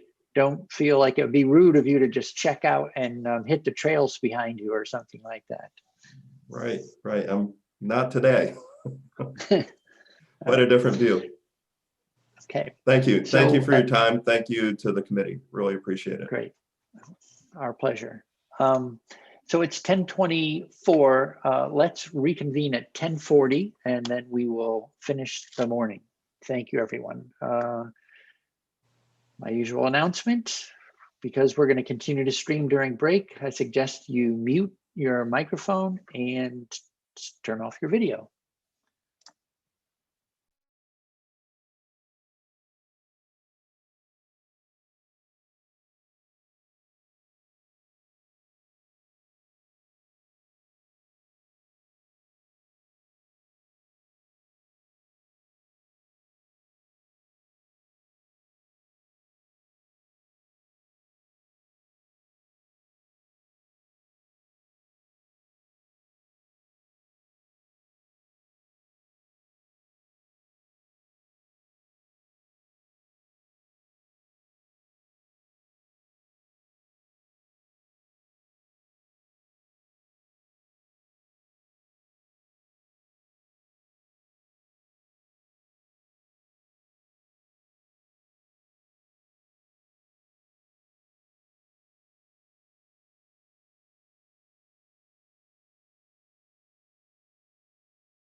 Thank you, Senator McDonald. Right on the dot, 10:40. Okay. So good morning. I'm gonna wait to see a couple other Hollywood squares light up here before we start the game. There we go. All right. Make sure that we know there's live bodies behind those labels. 1, 2, 3. That's a quorum. Okay. So Delia, 4. All right. how are you? Good. So, good morning, Ms. Fielder, and Mr. Delia. Good to see you both again. Thanks for coming in. Sorry, we're running a little behind schedule, but we were probably at the right level getting into some of the weeds of sorting out something that has been a challenge to sort out for years. So I was looking at my original notes on this topic, and they were dated 2011. So we'd love to figure out a way to make more progress this year. So you've heard the conversation so far, I think, and we've heard about the different, it's like there's a baton pass going on here in a race. We need sellers to provide information to someone who's listing a property that needs to get to a potential buyer. An appraiser might be in one of the baton passes. And for most people, they're going to be checking in with you folks as lenders at some point. And as you may have heard me suggesting earlier, maybe if banks underwrote for PITI plus energy, you could put some sort of traction on that information, because it would become valued literally, and then it would fit into underwriting, and it might help the market become more rational on this. That's my dream. Everyone has to have one. So with that, I'd like to go to you folks, and Mr. Delia, I think you are up first. And so this is a topic you're really familiar with. You've heard what we've been wrestling with this morning. Can you fill us in on the lender's perspective around energy labeling, and if you see movement in this area, and how you might help us craft a solution that is helpful to everyone? Because I think underneath it all, where consumers are critical to everyone. Someone has to be buying something, and we're looking at ways to provide better information to all the parties, including the consumer that's really signing up for probably the biggest debt in their life. So that, I'm going to stop editorializing and say the floor is yours, sir. Very good, Mr. Chairman. Good morning, committee.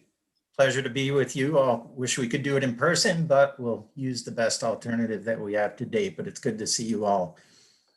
For the record, Chris Delia, President of the Vermont Bankers Association.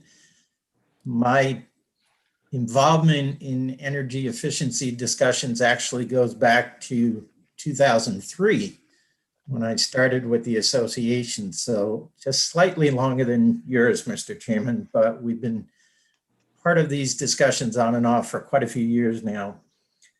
If I can digress ever so slightly, I'd like to go back to the hearings that you held over the last couple of days and just offer two thoughts on some of the comments that you heard. Yes, please.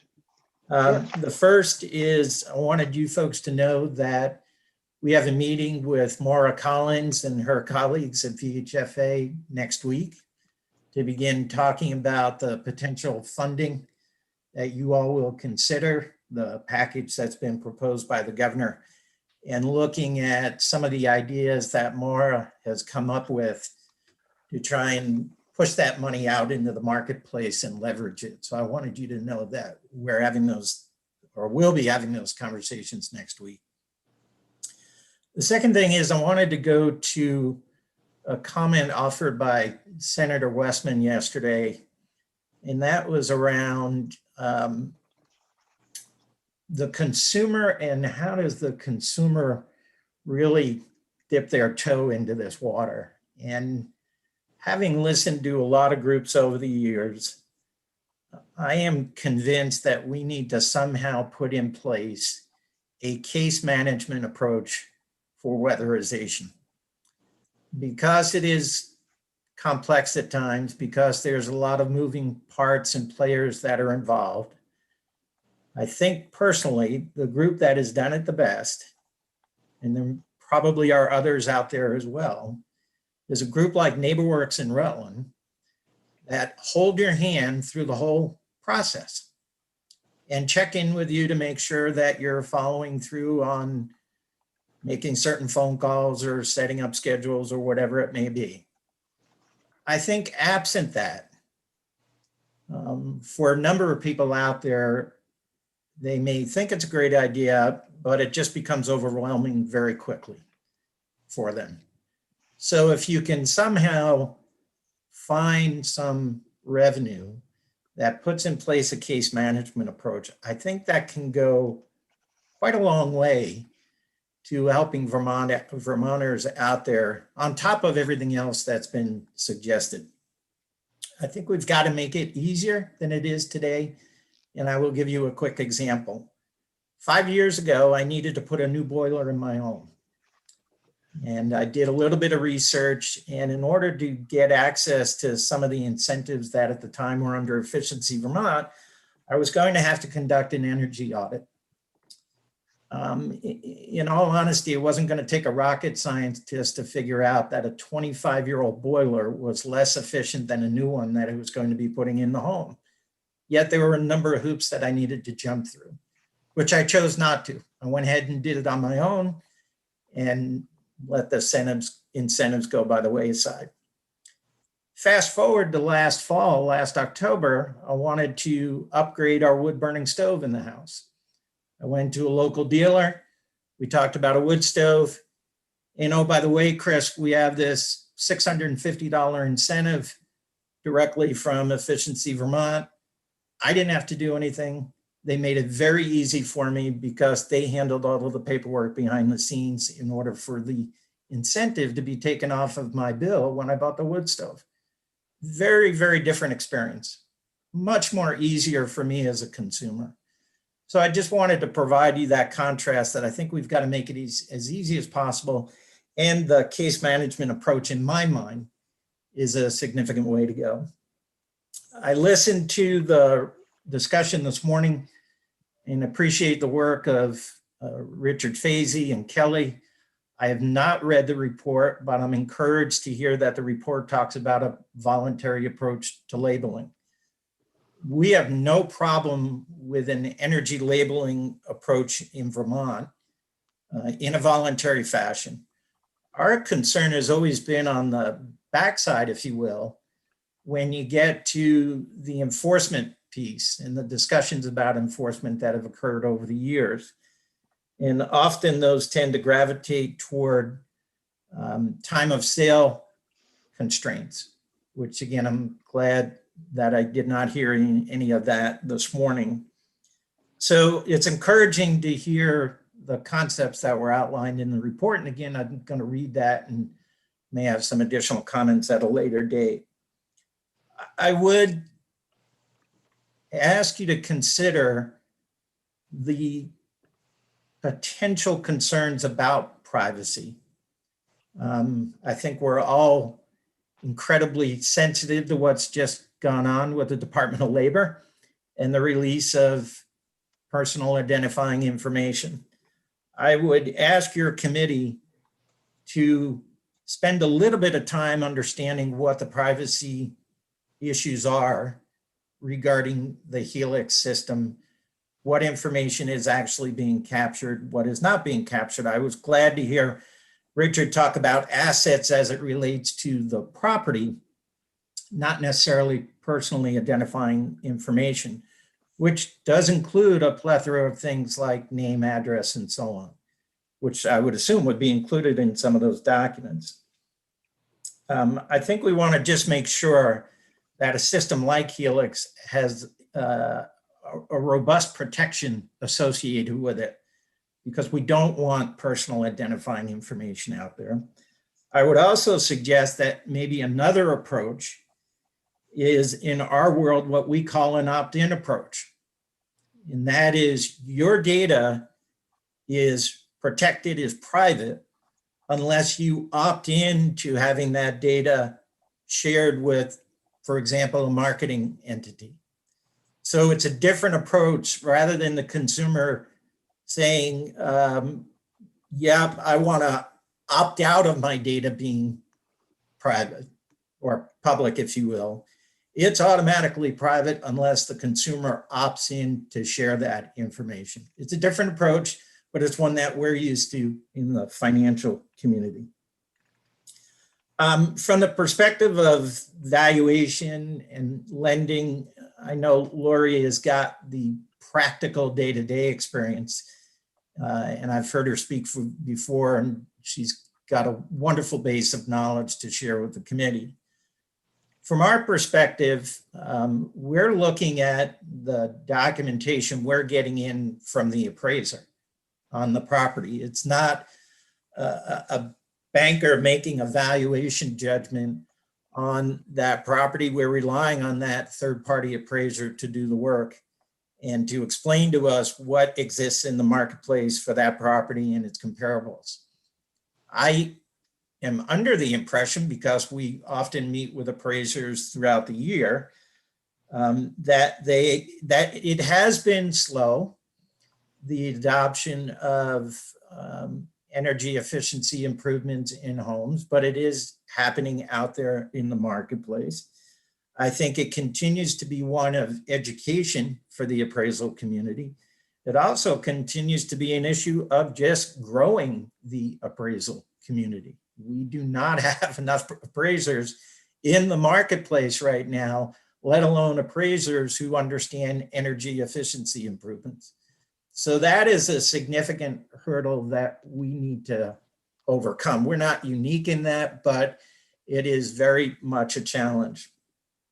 I agreed with Peter's comments about you're developing a system for a long-term system, if you will. I would caution the committee about the current real estate market environment and using that as a benchmark, if you will.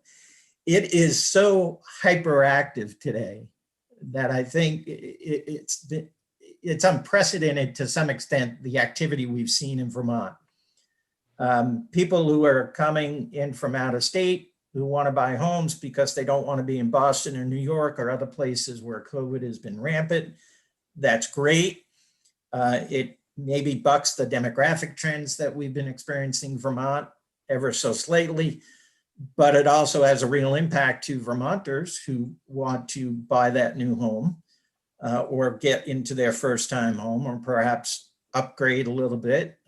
We've heard stories in the valuation of property, which has gone up in some communities quite significantly. So your discussions in other committees about housing and how do we grow housing stock in Vermont, and coupled with that energy efficiency improvements in that new housing stock, is absolutely critical. You talk about underwriting from a lender's perspective. You know, again, Lori's got the practical experience. I'll just share what I hear from my mortgage committee lenders. It's not universal, but this is just some of their thoughts, if you will. I have some institutions that are willing to take into consideration the savings, if you will, associated with the energy improvements on that property. And they'll look at that for underwriting purposes. Bottom line, at the end of the day, you've got to be able to afford the mortgage associated with that property that you're considering.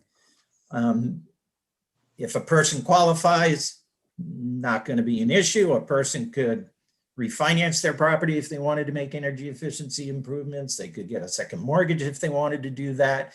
Again, they meet the underwriting criteria. That is certainly a way to go.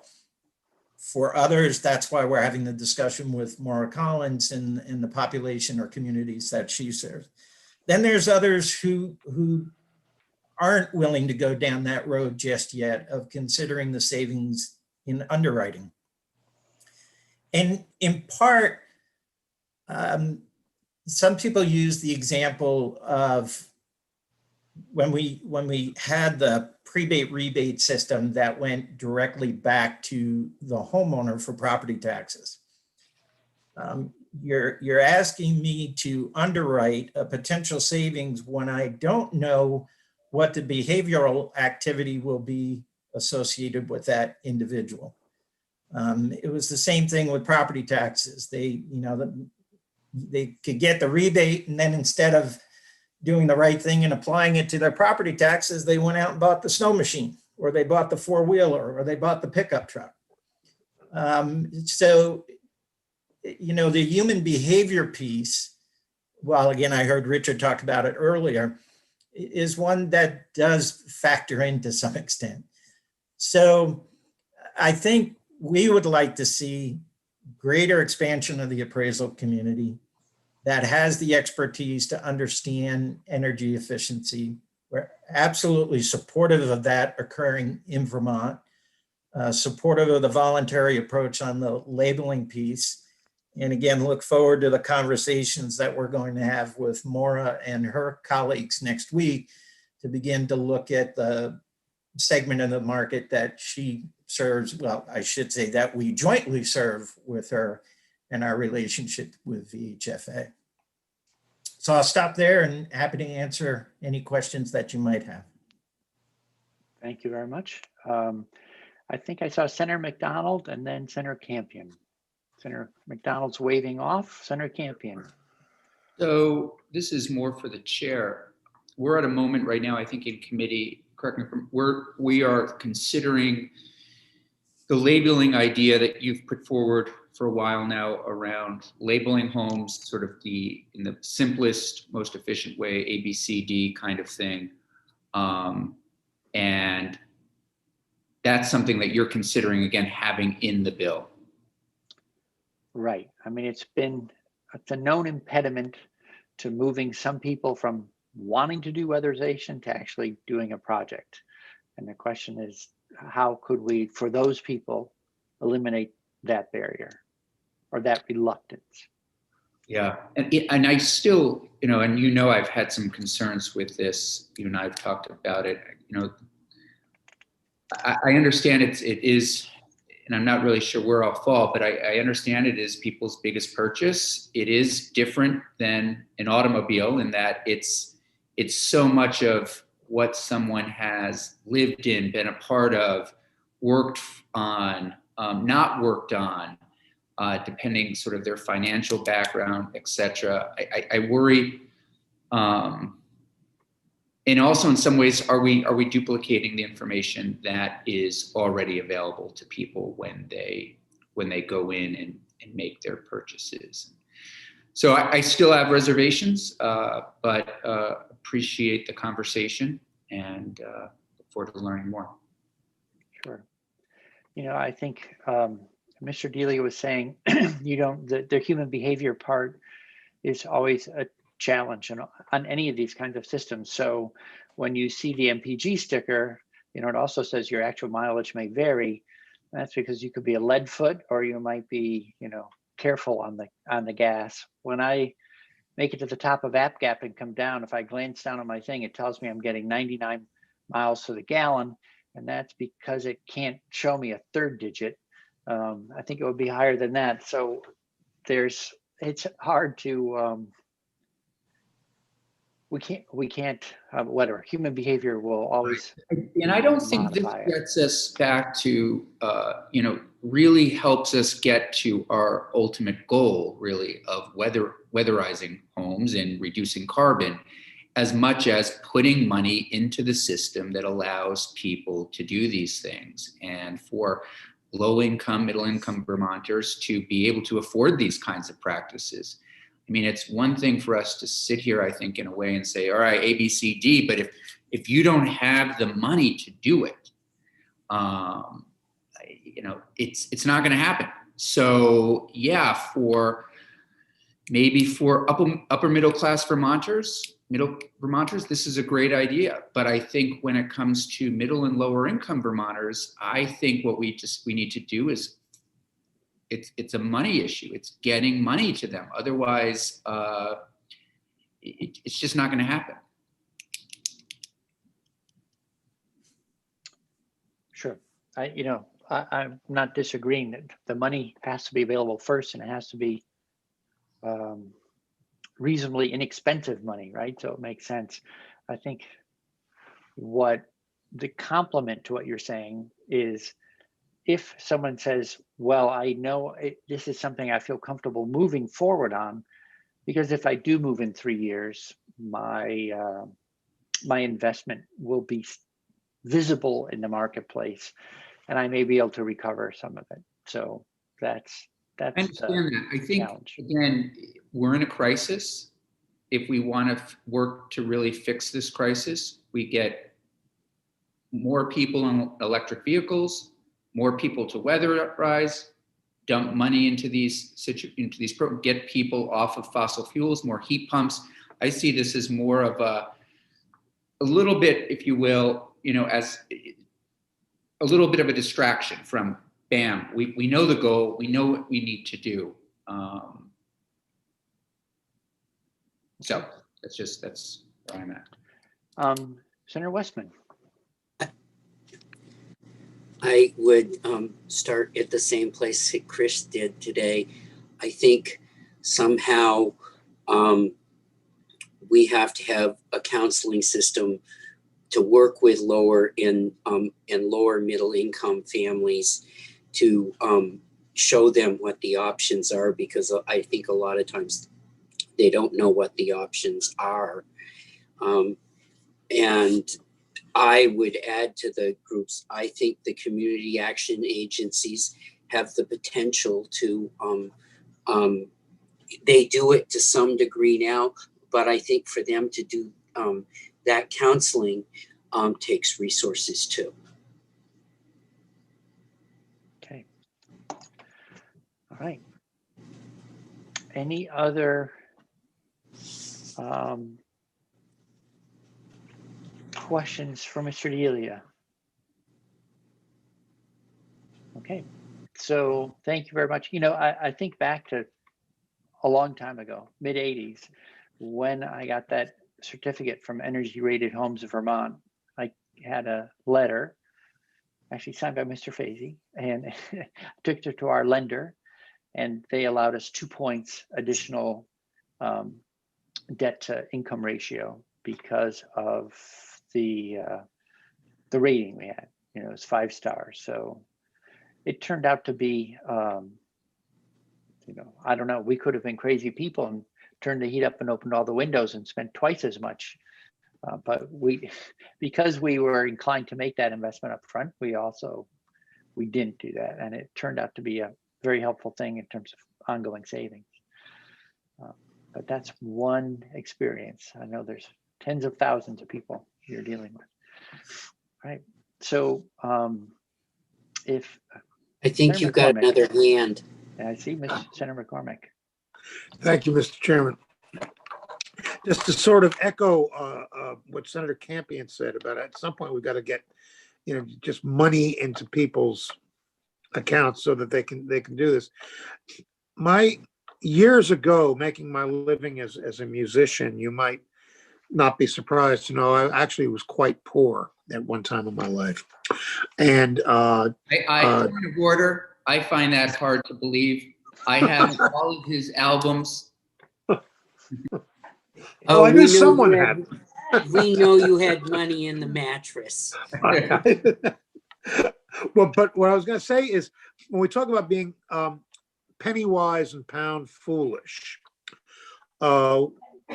which poor people tend to be, not because they're foolish.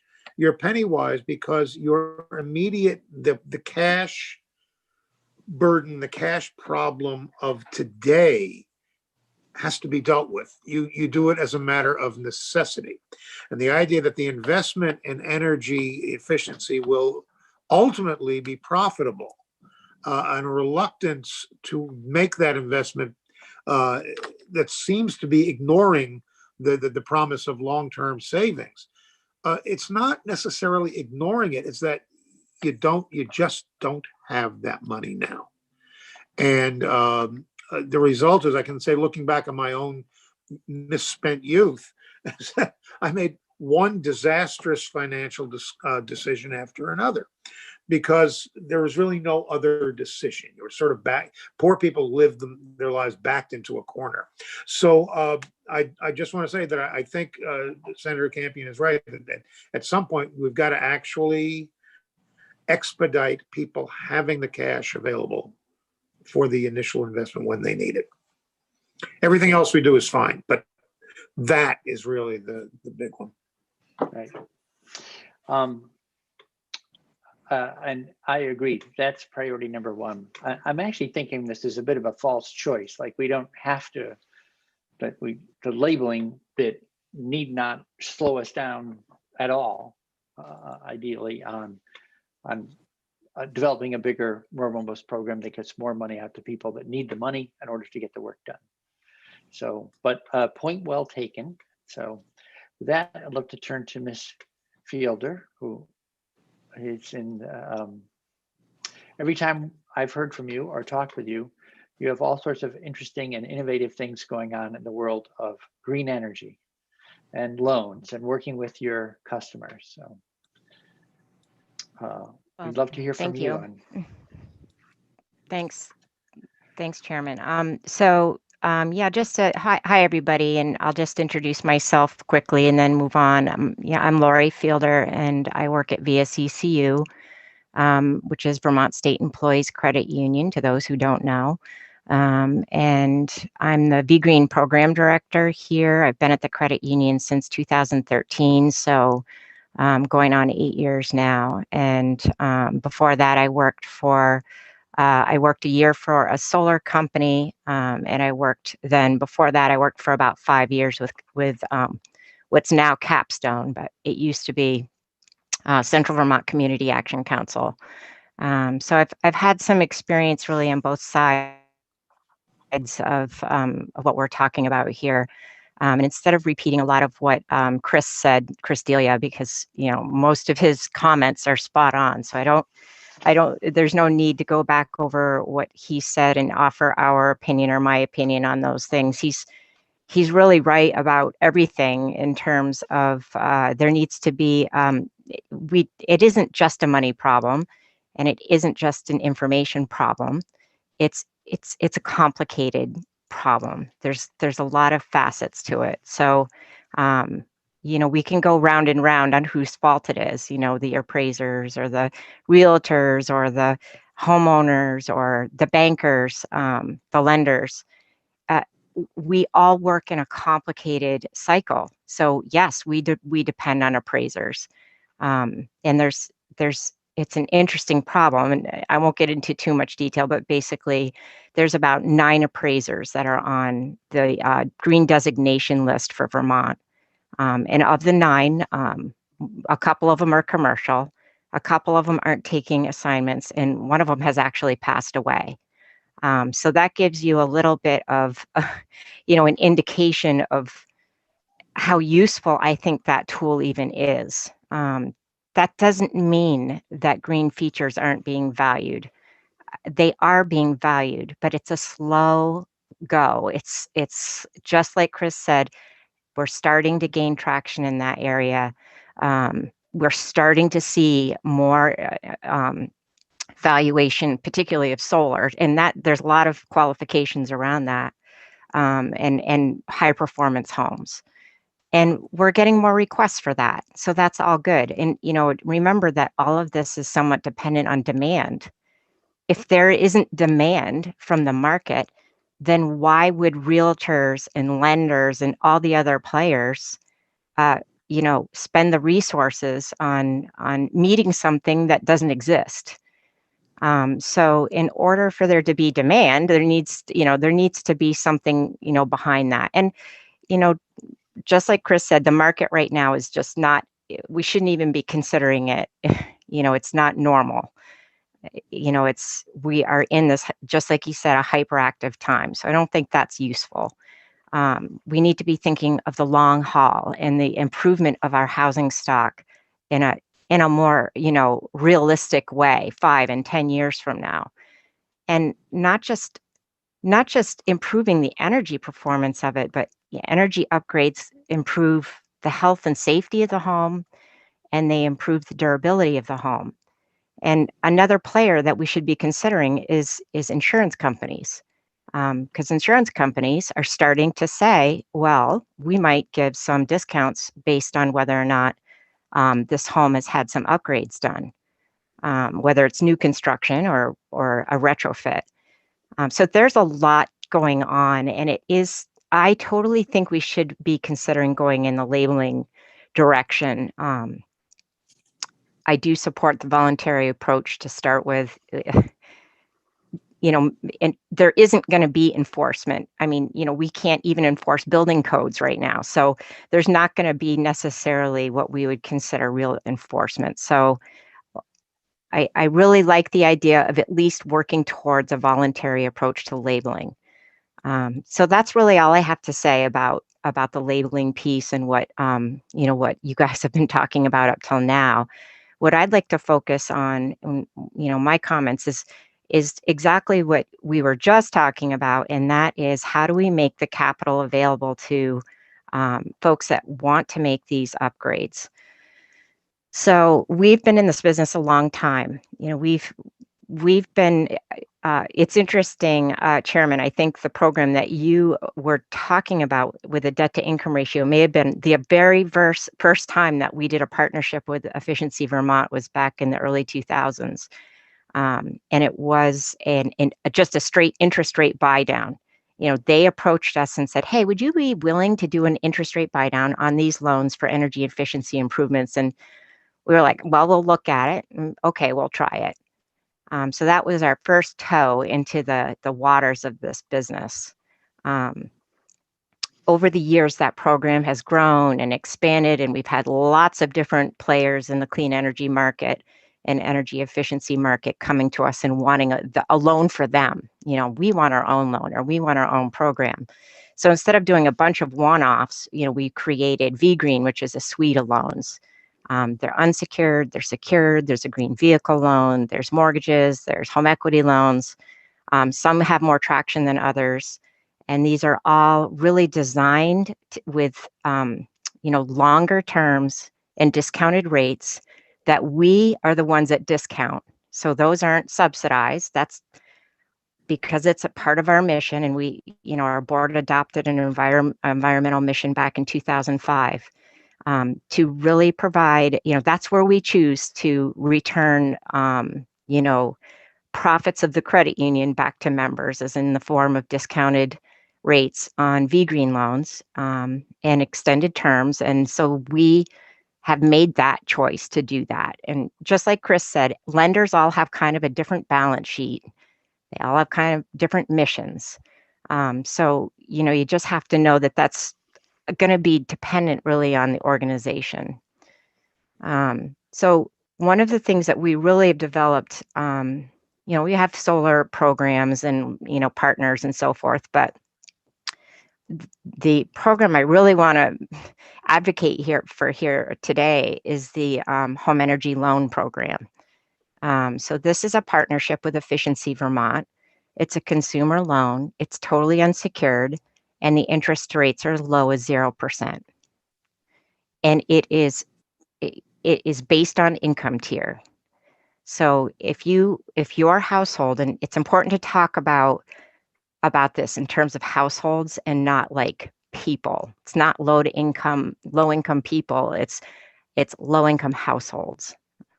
So if you're talking about low income households or moderate income, so if a household has an income of less than 90,000, they could qualify for a loan as low as 0% for the 5-year term.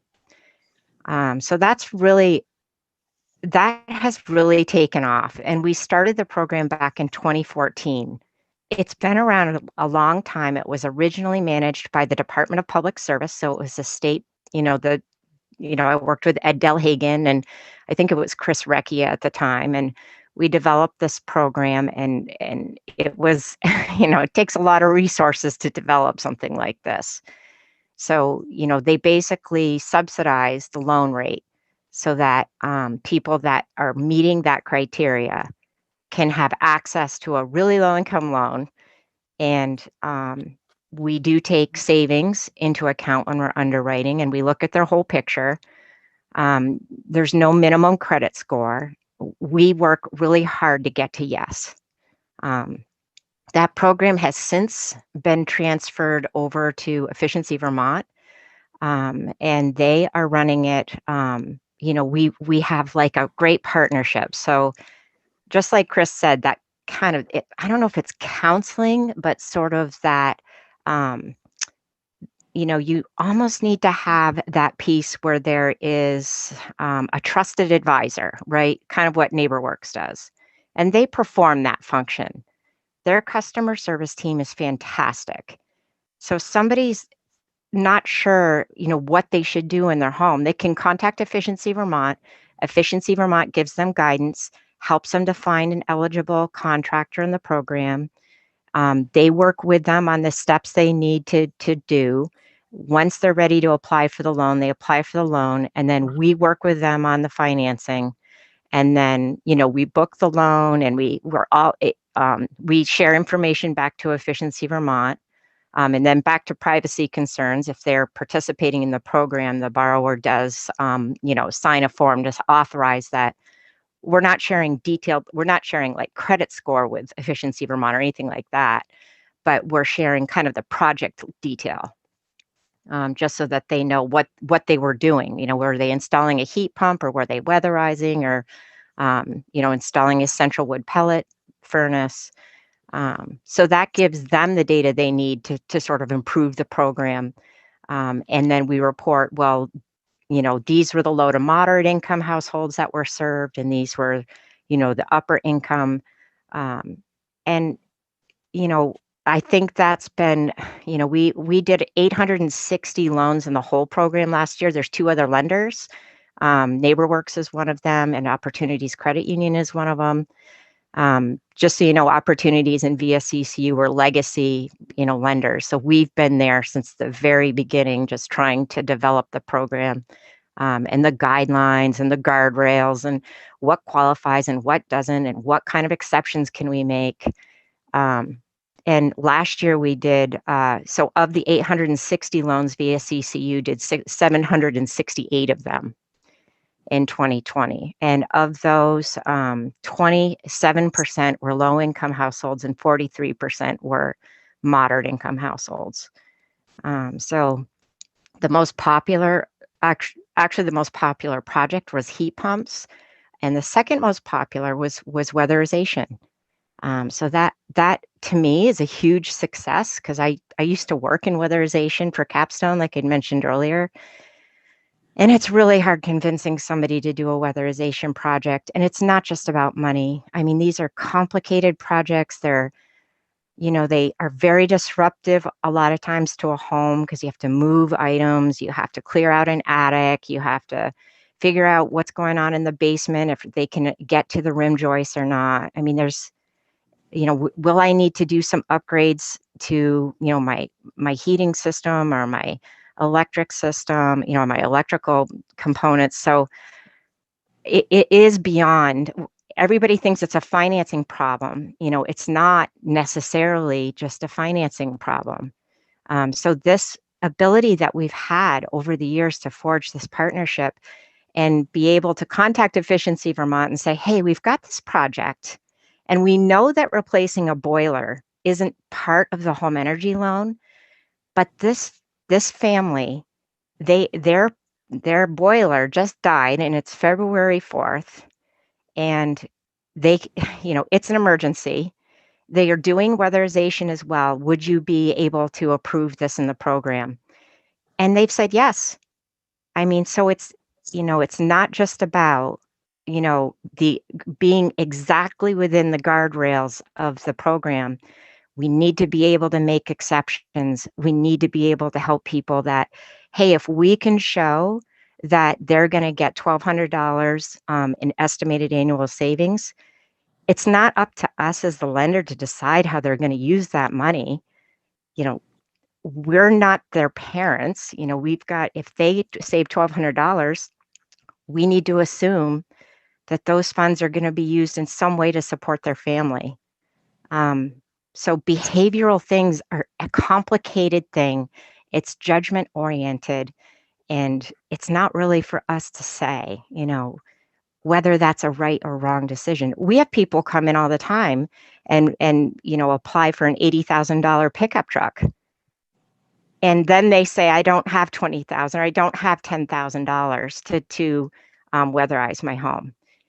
It's just priorities and choices, and you know, if you know, it's not really our place to give them that kind of advice, although we might say, well, you don't qualify for an $80,000 pickup truck, and they might not qualify for a weatherization loan, but we are way more interested in making that weatherization loan work for them, because we know that that's really going to be helpful to them, to the housing stock, and to the future occupants of the home. So my ask today is that you strongly consider the money that goes into the home energy loan is for the interest rate buy down portion and the loan loss reserve. The loan loss reserve is for us, it's only 2% of the originated amount of each loan. So for every loan, Efficiency Vermont's putting 2% into an account to help support those loans, should they have to be charged off. And to date, we've only charged off 2 since 2018. So we've got a good track record. We have a very dedicated asset recovery department that works really hard to get people back on track, especially now during the pandemic. And then the other portion goes to the interest rate buy down, which is just basically making VSECU whole, you know, for the difference in the interest rate that they would have gotten originally. So the funds aren't the capital for the loan. That's VSECU's capital. The funds are just a small portion being used to make those, you know, make that capital available. So that's my ask, is that, you know, you strongly consider, I know, you know, there's quite a bit of money here being talked about going to VHFA. It would be wonderful to see some of it go to supporting this bridge population. If you're low enough income, then you would qualify for free weatherization. So remember that that portion of the population has a support, you know, net for them. But the people between those folks and, you know, people making more than 90,000 in their household, that's the population we're talking about. And VSCCU, that's most of our you know, that's most of our membership. You know, our members are mostly state employees. And so they fall right within that category. And, you know, we work really hard to support them, and also our partners and the contractors, and, you know, all of the economic development and vitality that the program brings to the state. And it's statewide. So it's not just in Chittenden County or Washington County. We do these loans all over the state, and we have a really, we have a strong data set that can support that. So that's what I have for now, and then I'll take questions. Okay.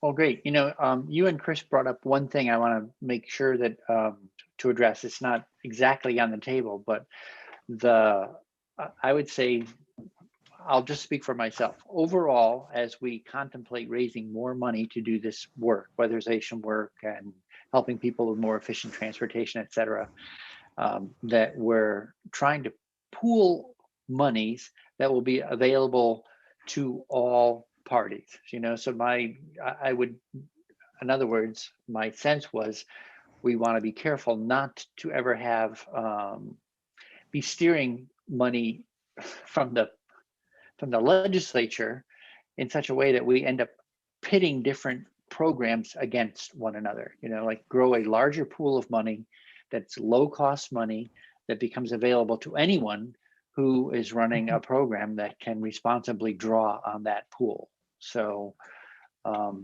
know, it turns out that the governor's budget proposes a straight sort of rifle shot appropriation to VHFA. And I think it's great that we're seeing a boost in terms of the opportunities to do that work.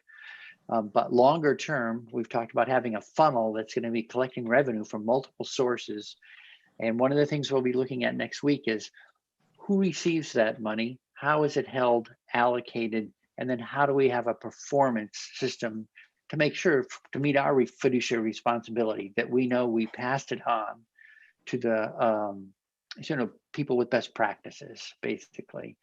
So I just want to, I don't know what the future holds, but for me, that's the vision of where we're headed. We want to be careful to fund legacy programs as well as new and innovative programs. And we would like to make sure that those funds are equally available to all the parties interested. So let me pause there. I think Senator Campion had a question. Again, it's just more of a comment.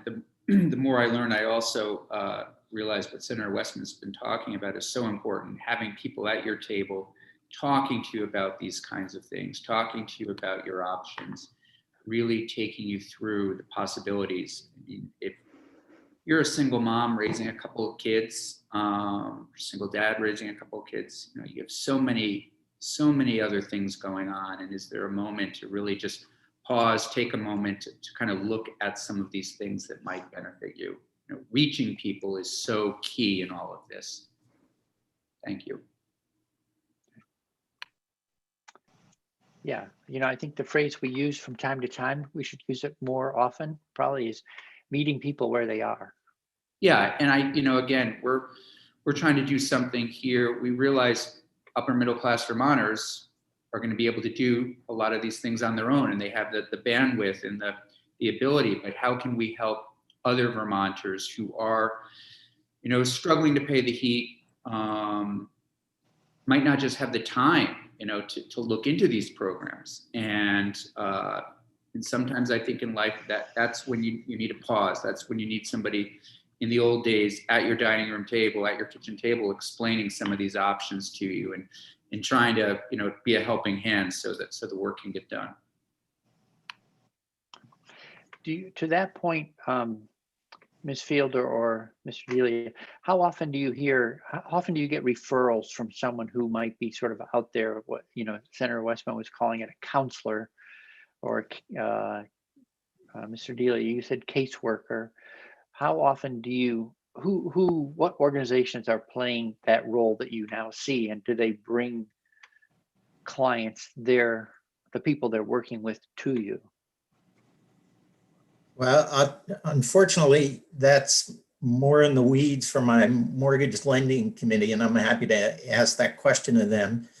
I would just add to Senator Campion's comment, thinking about the other day, there was discussion of saturating a market area. And I think it was the person from Efficiency Vermont saying they were going to saturate a market area with advertising and information, which is all well and good, but I think you could waste a lot of money saturating a market area if you don't have people who can actually work with those individuals who are receiving those advertisements or messages. So that's why I think that case management approach is so important. But I'll leave it to Lori to give her expertise on referrals.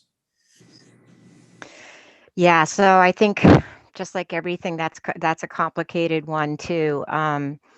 We definitely get folks that contact us directly. They call us, they call our underwriting group, or me, or Lisa Lasanti, who's the program associate for us. And they just say, well, where do I start? I want to do something. I want to start somewhere. And a lot of times they say, I want to start with solar. So that's always, what, we're happy if they want to start anywhere. Just like you said, you got to meet them where they're at. But lots of times that gives us an opportunity to say, oh, so what is it exactly that you're trying to achieve, and have that conversation with them. And then lots of times you get down to the fact that it's not so much their electric bill they're worrying about, it's their heating bill that they're worrying about. Or they're having lots of times when we get requests for loans, it's because they're solving a problem that may not necessarily be due to a heating issue or a cooling issue or an energy issue. They have, rot that they're repairing, or a roof that's, needing to be redone. And it gives us the opportunity to say, oh, I'm not sure if you've thought about this, but, maybe now's a good time to do an energy audit. So we do some of that work. And then if we feel like we need more, because we do a lot of events, so we talk to lots and lots of folks. If we need more support than that, the two places that, we talk to people about going to are either Efficiency Vermont or their utility, because of course Burlington Electric has their own efficiency program, and so does Vermont Gas. And then the other place, if they're really wanting to learn more about solar, is to use REV, Renewable Energy Vermont. So we're not going to proclaim to be, the total experts, because we're lenders, so we're not going to be the experts, but we can start down that road and at least suggest that they think about some other options, and then give them some referrals. Efficiency Vermont, I just want to say that their website is really great in terms of finding a contractor. And we use that website internally. So if somebody calls and says, hey, I'm calling from Brandon and I have no idea who to call for a contractor, all you got to do is go to Efficiency Vermont's website, and they have their Find a Contractor tool.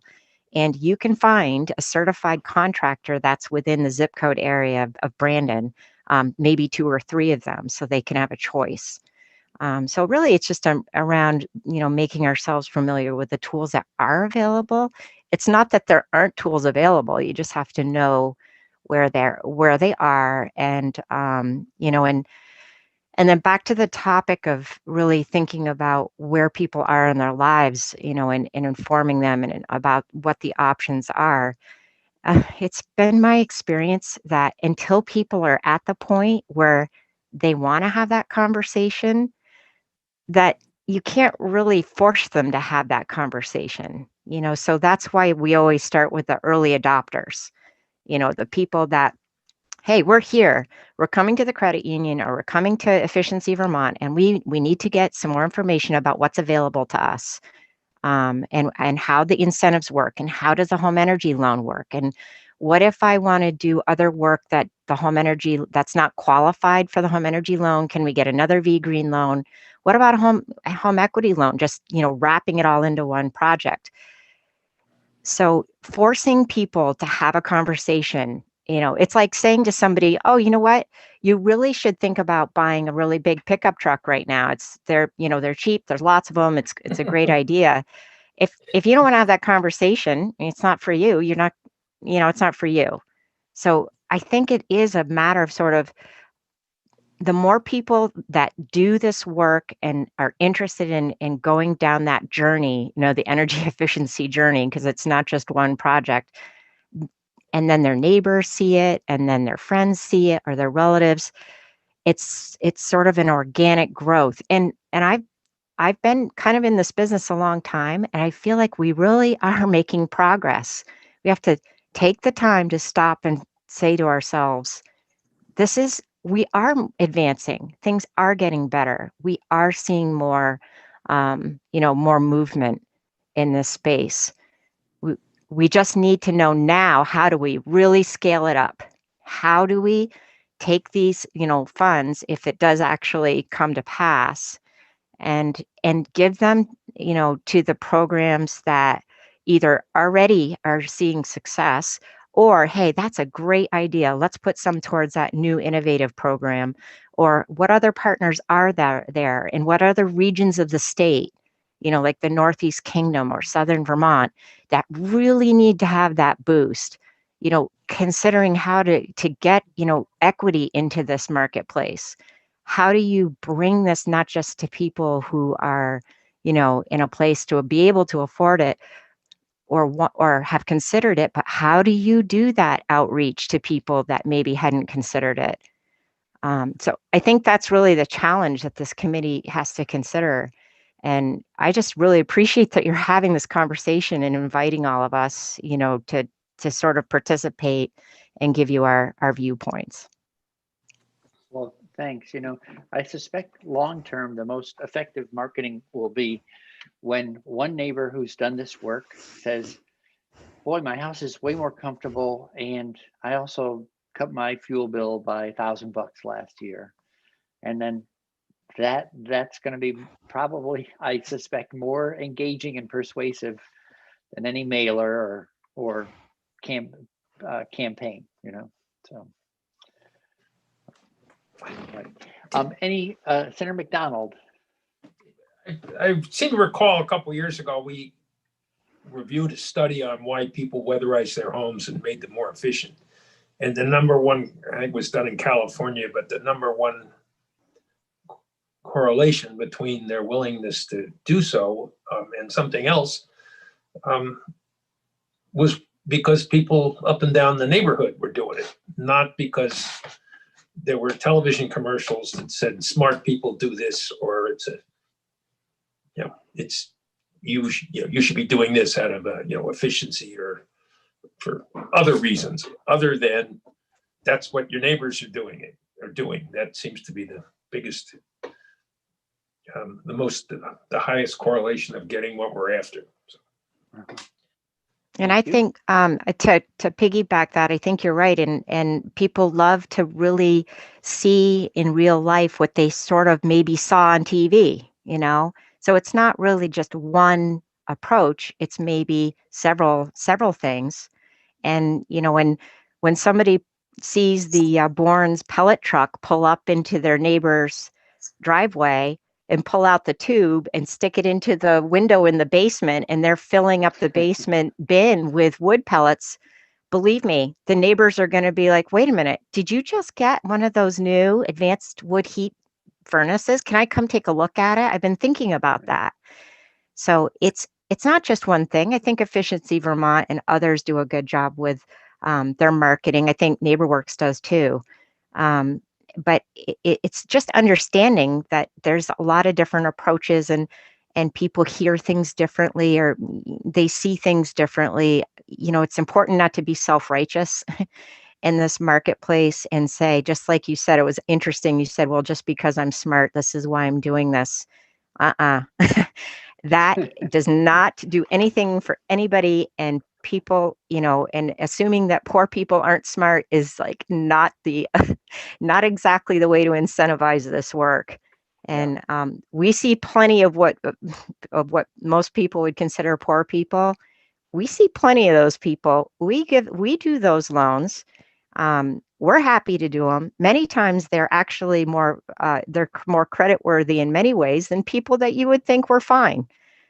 So it's important to keep your, maybe your personal opinions or judgments kind of separated from that, and know that there's a lot of different kinds of people, and they hear a lot of, and just because they have a snow machine doesn't mean they're not interested in weatherizing their home.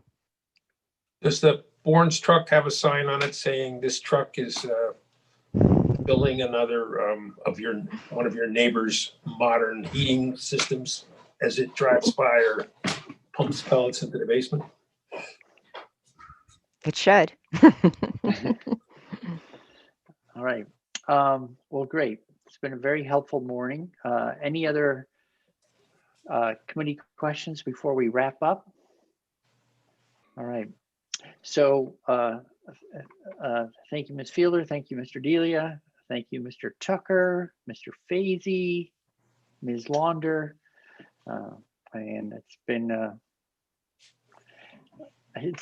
it's one of those mornings where we have plenty of food for thought. So every once in a while, we would like to think it's going to get easier. And I would say it doesn't feel like it's going to get that much easier sooner, but the PUC's report, the most important message was in there. We need enough money for the long term to make sure that people have access to low cost money to do the work when they are interested.